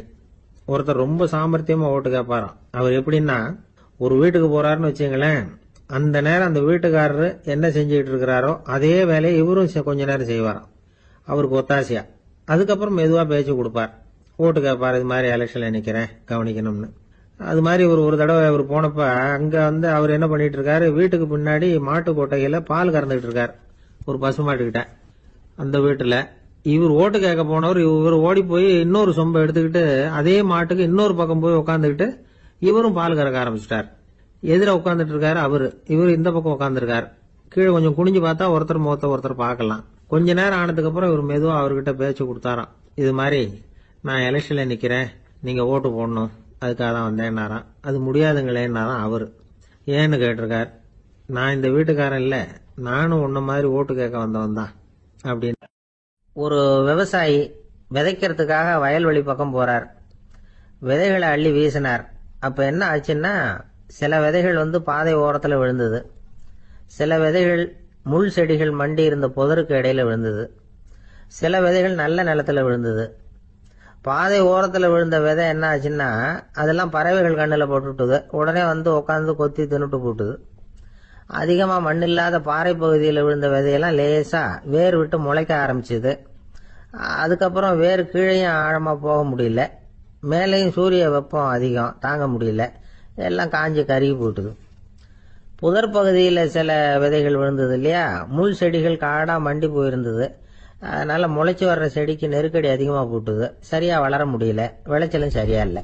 நல்ல நிலத்துல விழுந்த விதைகள் மட்டும் நல்லா முளைச்சது, நல்லா வளர்ந்தது, விளைச்சலும் பிரமாதமா இருந்தது. இந்த கதையை சொல்லிவிட்டு கேட்க செவியுள்ளோர் கேட்கட்டும் அப்படிங்கிறார் இயேசு பெருமான். ஆமா, இயேசு கடலில் நின்ற படகு ஒண்ணுல உட்கார்ந்துருக்கிறார். கடற்கரையில ஏராளமான மக்கள் உட்கார்ந்துருக்கிறாங்க. அந்த சமயத்துல தான் இயேசு ஓமைகள் மூலமா மக்களுக்கு பல உண்மைகளை சொல்லிட்டு இருக்கிறார். மக்கள் அந்த கதையை கேட்டுட்டு ஒன்னும் புரியாம முழிக்கிறாங்க. அத கவனித்த இயேசு அந்த ஓமையை விளக்க ஆரம்பிச்சார். இதுல அந்த விதைக்கிறவர் தான் இறைவன். அவருடைய வார்த்தைகளை விதைக்கிறார். அந்த வார்த்தைகளை கேட்கிற மக்கள் அந்த விழுந்த விதைகள் மாதிரி 4 வகையானவர்கள். சில பேர் பாதை ஓரத்தில் விழுந்த விதைகள் மாதிரி இறைவன் வார்த்தைகளை அவங்க கேட்கறாங்க. ஆனா தீய எண்ணங்கள் செய்கைகள் மூலமா விதைக்கப்பட்ட வார்த்தைகள் அழிஞ்சு போடுது. இறைவன் வார்த்தைகளை கேட்ட உடனே மகிழ்ந்து போய் உடனே சில பேர் அதை ஏத்துக்கிறாங்க. இவங்கெல்லாம் அந்த பாறை பகுதியில் விழுந்த விதைகள் மாதிரி. அதனால இவங்கெல்லாம் வேறு இல்லாதவங்க, கொஞ்ச காலத்துக்கு இறை வார்த்தைகளுக்கு கீழ்ப்படிந்து நடப்பாங்க. அதனால ஏதாவது இடைஞ்சல் ஏற்பட்டா உடனே தடுமாறுவாங்க. தங்கள்கிட்ட இருக்கிற நல்ல பண்புகளை விட்டுட்டு பாவ வழிகளுக்கு போயிடுவாங்க. முள் செடிகளுக்கு இடையில விழுந்த விதைகள் மாதிரி உள்ளவங்க யாருன்னா, இவங்களுக்கு உலக கவலை உண்டு, செல்வத்தின் மீது மயக்கம் உடையவர்கள், உலக ஆசைகள் இவங்களுக்குள்ள பூந்துடுறதுனால அங்க இருக்கிற நல்ல பண்புகள் மறைஞ்சு போயிடுது. அதனால அவங்களும் உபயோகம் இல்லாதவங்களா ஆயிடுறாங்க. நல்ல மனிதர்கள் நல்ல நிலத்துல விழுந்த விதைகளுக்கு ஒப்பானவர்கள். இவங்க இறை வார்த்தையை கேட்கறாங்க, அதை ஏத்துக்கிறாங்க, அவங்களும் நல்லபடியா வாழறாங்க, அடுத்தவங்களுக்கும் உபயோகமா இருப்பாங்க. இதுதான் இயேசு சொன்ன விளக்கம். நல்ல வார்த்தைகளை கேளுங்கள், நல்ல வார்த்தைகளை ஏற்றுக்கொள்ளுங்கள், அடுத்தவங்களுக்கு உபயோகமா இருங்க. இதுதான் பெரியவங்கள்லாம் நமக்கு சொல்லுகிற உபதேசம். ஒரு அப்பா தன்னுடைய மகனுக்கு உபதேசம் பண்ணார். இத பாருப்பா, நல்ல வார்த்தைகளை கேட்கணும், எப்போதுமே மகன் அப்பா பேச்ச கேட்கறது நல்லது அப்படின்னாராம். நீ ஏதாவது ஒரு தப்பு பண்ணா என் தலையில ஒரு முடி நரைச்சி வெள்ளையா போடும்பா, நீ செய்யற ஒவ்வொரு தப்புக்கும் என் தலையில ஒவ்வொரு முடி வெள்ளையாயிடும் அப்படின்னாராம். பையன் யோசிச்சான், அப்பா இப்பதான் எனக்கு புரியுது, தாத்தாவோட தலைமுடி பூராவும் வெள்ளையா இருக்கிறதுக்கு என்ன காரணம்ங்கிறது எனக்கு இப்பதான் புரியுது அப்படின்னானா. சில பேர் ஆளை பார்த்தா 60 வயசு மாதிரி தோணும், உண்மையான வயசு என்னன்னு பார்த்தா 40 அல்லது 45. சில பேரை பார்க்கறதுக்கு 45 மாதிரி தெரியும், உண்மையிலேயே 65 தாண்டி இருப்பாங்க. ஒரு மனிதனுக்கு 2 வகையான வயது உண்டுங்கிறார் ஓஷோ. அதாவது உடம்புக்குன்னு ஒரு வயசு, மனசுக்குன்னு ஒரு வயசு. முதல் உலக மகாயுத்தம் நடந்தது இல்லையா, அது முடிஞ்சதுக்கு அப்புறம் முதல் தடவையா மனிதனின் மூளை வளர்ச்சியை பத்தி மனநல வைத்தியர்கள் ஒரு கணக்கெடுப்பு சோதனை நடத்தினாங்களாம். அது வரைக்கும் மனிதனுக்கு 2 வகையான வயது உண்டுன்னு யாரும் சிந்திச்சதே இல்லையா. அந்த உலக மகாயுத்தம் முடிஞ்சதுக்கு அப்புறம் மனிதனுடைய சராசரி மனதின் வயதை கணக்கிட்டு பார்க்கும் பொழுது அவங்களுக்குலாம் ரொம்ப அதிர்ச்சியா இருந்துதான். ஏன்னா அது ரொம்ப பின்தங்கிய நிலையில இருந்திருக்கு, வளர்ச்சி அடையாத நிலையில இருந்திருக்கு. அவங்க கண்டுபிடிச்ச பிரகாரம் அப்ப மனசோட சராசரி வயசு என்ன தெரியுமா, 14. அப்படின்னா பாத்துங்க, உடல் ரீதியா ஒருத்தரோட வயசு 70 கூட இருக்கலாம், ஆனா மனசோட வயசு 14 தான். இதுக்கு நேர்மாறா அமைஞ்சு போச்சுன்னு வச்சேங்க. அதாவது ஒருத்தருக்கு உண்மையிலேயே 14 வயசு, அதாவது உடலோட வயசு 14, அவரோட மனசின் வயசு 70ன்னு வச்சுக்கோங்க. இப்படி அமைஞ்சுட்டுதுன்னா அவர் சீக்கிரம் ஞானத்தன்மை அடைஞ்சிருவார் அப்படின்னு அர்த்தம். இப்ப நமக்கெல்லாம் உடம்போட வயசு மனசோட வயசு ரெண்டும் ஒன்னா இருந்துட்டா அதுவே போதும், அதுவே பெரிய விஷயம். இப்ப எமர்சன் கிட்ட போய் ஒருத்தர் கேட்டாரா உங்க வயசு என்ன அப்படின்னு. அவர் உடனே பதில் சொல்லியிருக்கார் 360 வருஷம் அப்படின்னாராம். கேட்டவர் குழம்பி போயிட்டார். அவர் என்ன சொல்றாரு, 360 வயசா? என்ன நம்ம காதல தான் சரியா விழலையா? எமர்சன் எப்பவும் உண்மையை பேசுற ஒரு சிறந்த அறிவாளி, அவர் இப்படிலாம் பொய் சொல்ல மாட்டாரே அப்படின்னு ஒரு யோசனை பண்ணிக்கிட்டே இவர் மறுபடியும் அவர் கிட்ட போனாராம். ஐயா, நீங்க சொன்னது சரியா என் காதல விழல, அதனால மறுபடியும் கேட்கிறேன் உங்க வயசு என்ன அப்படின்னாராம். எமர்சன் மறுபடியும் சொல்லியிருக்கிறார் 360 வருஷம்னு. வந்தவருக்கு உண்மையிலேயே அதிர்ச்சியா போட்டுது. அதுக்கப்புறம் மெதுவா ஆரம்பிச்சாராம். ஐயா, நீங்க சொல்றதை என்னால ஏத்துக்க முடியாது. எப்படி பார்த்தாலும் இப்போ உங்களுக்கு வயசு ஒரு 60க்கு மேல இருக்காதுன்னு நினைக்கிறேன் அப்படின்னாராம். நீங்க சொல்றது சரிதான், அது என் உடம்போட வயசுன்னாராம் எமர்சன். அப்படின்னா ஏற்கனவே நீங்க சொன்னது அப்படின்னு கேட்டிருக்காரு, அது என் மனசோட வயசு அப்படின்னாராம். நம்மளை பொறுத்த வரைக்கும் அறிவு தூசு படிஞ்சிருக்கு, அது மாதிரியே அன்பும் மாசுபட்டிருக்கு. இது ரெண்டையும் சுத்தம் பண்ண வேண்டியிருக்குது. அப்பதான் நாம சரியான வயசுல வாழ முடியும். ஒரு ஆசாமி இருக்கிறார், அவருக்கு உடம்போட வயசு அதிகம், மனசோட வயசு ரொம்ப குறைச்சல், குழந்தை மாதிரி. அவர் ஒரு ஆஸ்பத்திரியில படுத்திருக்கிறார். நர்சம்மா எல்லாருக்கும் மருந்து கொடுத்துட்டு போறாங்க. கொஞ்ச நேரம் கழிச்சு திரும்பி வந்தாங்க. அப்ப இவர் அந்த அம்மாவை கூப்பிட்டு சொல்றார், இத பாருங்க சிஸ்டர், நீங்க எல்லாருக்கும் சின்ன சின்ன மாத்திரையா கொடுத்துட்டு எனக்கு மட்டும் நீளமான மாத்திரையா கொடுத்துட்டீங்க. முழுங்கறதுக்கு ரொம்ப கஷ்டமா போச்சு. இனிமே எனக்கும் சின்ன மாத்திரையா கொடுங்க சிஸ்டர் அப்படின்னாராம். அந்த அம்மா உடனே அதிர்ச்சி ஆகி தலையில அடிச்சுக்கிட்டாங்களாம். நான் கஷ்டப்பட்டு மாத்திரையை முழுங்கினத்துக்கு நீங்க ஏமா தலையில தட்டிக்கிறீங்க அப்படின்னு கேட்டிருக்காரு இவர். இதுக்கு அவங்க சொல்லியிருக்கிறாங்க, நான் உங்களுக்கு கொடுத்துட்டு போனது மாத்திரை இல்லைங்க, அது தெர்மாமீட்டர் அப்படின்னாங்க. ஒரு ஊர்ல ஒரு பெரியவர் இருந்தார். ஒரு நாள் அவரை தேடி ஒருத்தர் வந்தார். ஐயா, நான் கடவுளை பரிபூர்ணமா நம்புறேன் அப்படின்னார்.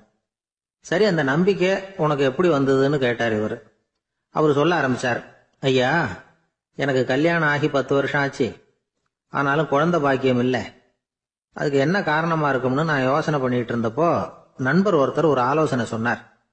உனக்கு மதப்பற்று இல்ல, எந்த கடவுளையுமே நம்ப மாட்டேங்கிற, அதுதான் காரணம். கடவுளை நம்பு, உனக்கு குழந்தை பாக்கியம் கிடைக்கும் அப்படின்னார். அவர் அப்படி சொன்னாரே தவிர எனக்கு சந்தேகம்தான். இருந்தாலும் அவர் சொன்னபடியும் நடந்துதான் பாப்போமே அப்படின்னு முடிவு பண்ணேன். கடவுளை நம்ப ஆரம்பிச்சேன். அந்த வருஷமே அழகான ஆண் குழந்தை பிறந்தது. எல்லாம் இறைவன் அருள் அப்படின்னார். இவர் இப்படி சொன்னதை கேட்டதும் அந்த பெரியவர் சொன்னார், நீ சொல்றதெல்லாம் சரிதான், இருந்தாலும் இந்த காலத்துல எந்த ஒரு காரியமா இருந்தாலும் அதை சோதனை செஞ்சு பார்த்துட்டு தான் ஒரு முடிவுக்கு சேர முடியும். அறிவுபூர்வமான முடிவு அதுவா தான் இருக்கும். அறிவியல் சோதனைகள் அப்படித்தான். ஒரு குறிப்பிட்ட விஷயத்தை பத்தி எத்தனை தடவை சோதனை பண்ணாலும் ஒரே முடிவு தான் கிடைக்கணும், அதுதான் சரியா இருக்கும். அதனால இப்ப மறுபடியும் ஒரு சோதனைன்னார். என்ன செய்யணும் அப்படின்னு கேட்டார் இவர். கடவுள்கிட்ட ஒரு பெண் குழந்தை வேணும்னு கேளு. முதல்ல ஆண் குழந்தைய கொடுத்தது மாதிரியே இப்போ ஒரு பெண் குழந்தையையும் கொடுக்கறாரா பார்க்கலாம் அப்படின்னார். சரின்னு சொல்லி இவர் அதே மாதிரி முயற்சி பண்ணினார். அதுக்கப்புறம் அவரு இந்த பெரியவர்கிட்ட வரவே இல்லை. கொஞ்ச காலம் கழிச்சு இவரே அவரை தேடிட்டு போய் கதவை தட்டினார்.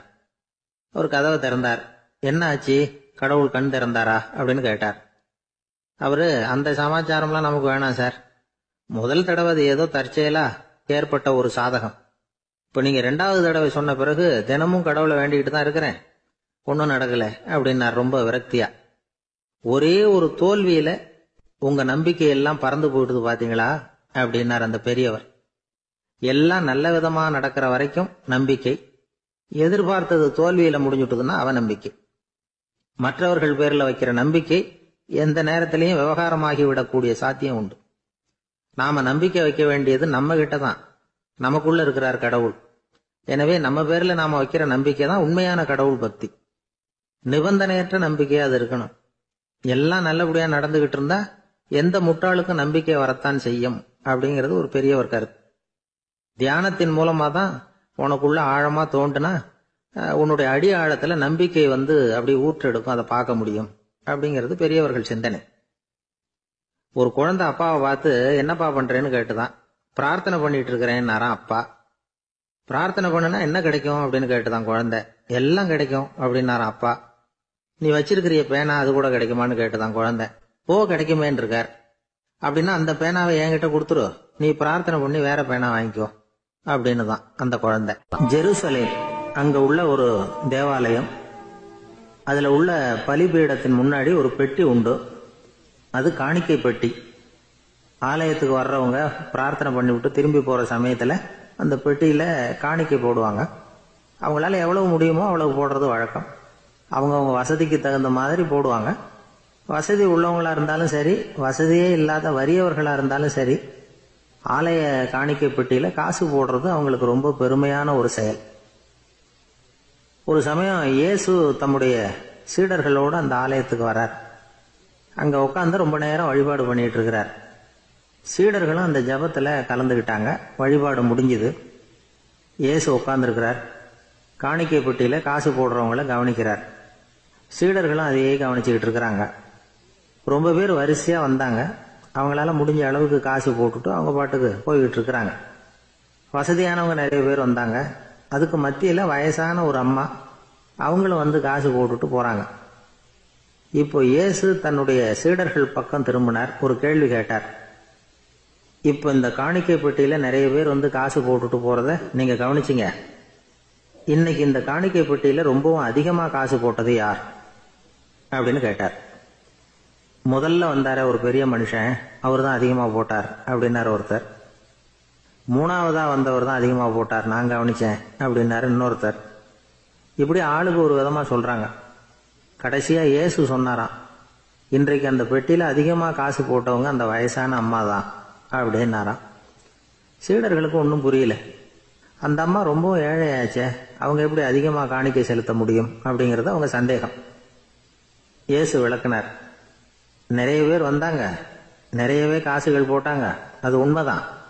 ஆனாலும் அந்த அம்மா என்ன பண்ணாங்க கவனிச்சிங்களா? வந்தாங்க, தன்னுடைய காசு பைய திறந்தாங்க, அப்படியே கொட்டுனாங்க. அதுல இருந்தது 2 காசுகள் தான். அந்த 2 காசும் காணிக்கை பெட்டியில விழுந்துட்டுது.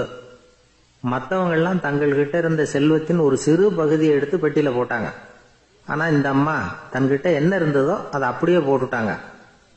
தன்னுடைய பிழைப்புக்காக வச்சிருந்த அவ்வளவையும் இழக்கிறதுக்கு தயாராயிட்டாங்க. அவ்வளவு தாராள மனசு அவங்களுக்கு. அதனால அவங்க செலுத்தின காணிக்கை தான் அளவுல அதிகம் அப்படின்னார். விலை மதிப்பில்லாத முத்து புதையல் ஒருத்தனுக்கு கிடைக்க போகுதுன்னு வச்சுக்கோங்க. அதன் மதிப்பை உணர்ந்தவன் என்ன பண்ணுவான்? அதை அடையறதுக்காக தன்கிட்ட இருக்கிற எதையும் கொடுக்கறதுக்கு தயாரா இருப்பான் இல்லையா? அது மாதிரிதான் இதுவும் அப்படின்னார். உலக மதிப்பீடுகளை துரும்பா தூசியா மதிச்சு அதையெல்லாம் உதறி விடுகிறவன் இறையருள் அப்படிங்கிற இணையில்லாத செல்வத்தை பெறுகிறான் அப்படிங்கிறது இதுல உள்ள கருத்து. இறைவனுக்காக இழப்பதுன்னா துன்பப்படுகிறவர்களுக்காக, ஏழைகளுக்காக, ஏதுமற்றவர்களுக்காக இழப்பது அப்படின்னு அர்த்தம். உங்கள் அயலானுக்கு நீங்கள் என்ன உதவி செய்தாலும் அதை எனக்கே செய்கிறீர்கள் அப்படின்னு இயேசு சொல்லியிருக்கிறார். அடுத்தவங்களுக்கு உதவணுங்கிற குணம் இன்னைக்கு ரொம்ப குறைஞ்சு போச்சு. ஒருத்தன் வாழைப்பழத்தோல் வழுக்கி கீழே விழுந்துட்டான். பக்கத்துல இருந்த நண்பன் உடனே இவனை தூக்கிக்கிட்டு போய் ஆஸ்பத்திரியில சேர்த்துட்டான். அதுக்கப்புறம் சொன்னான், நீ அந்த வாழைப்பழத்தோல்ல காலை வைக்க போறத முன்னாடியே நான் கவனிச்சுட்டேன்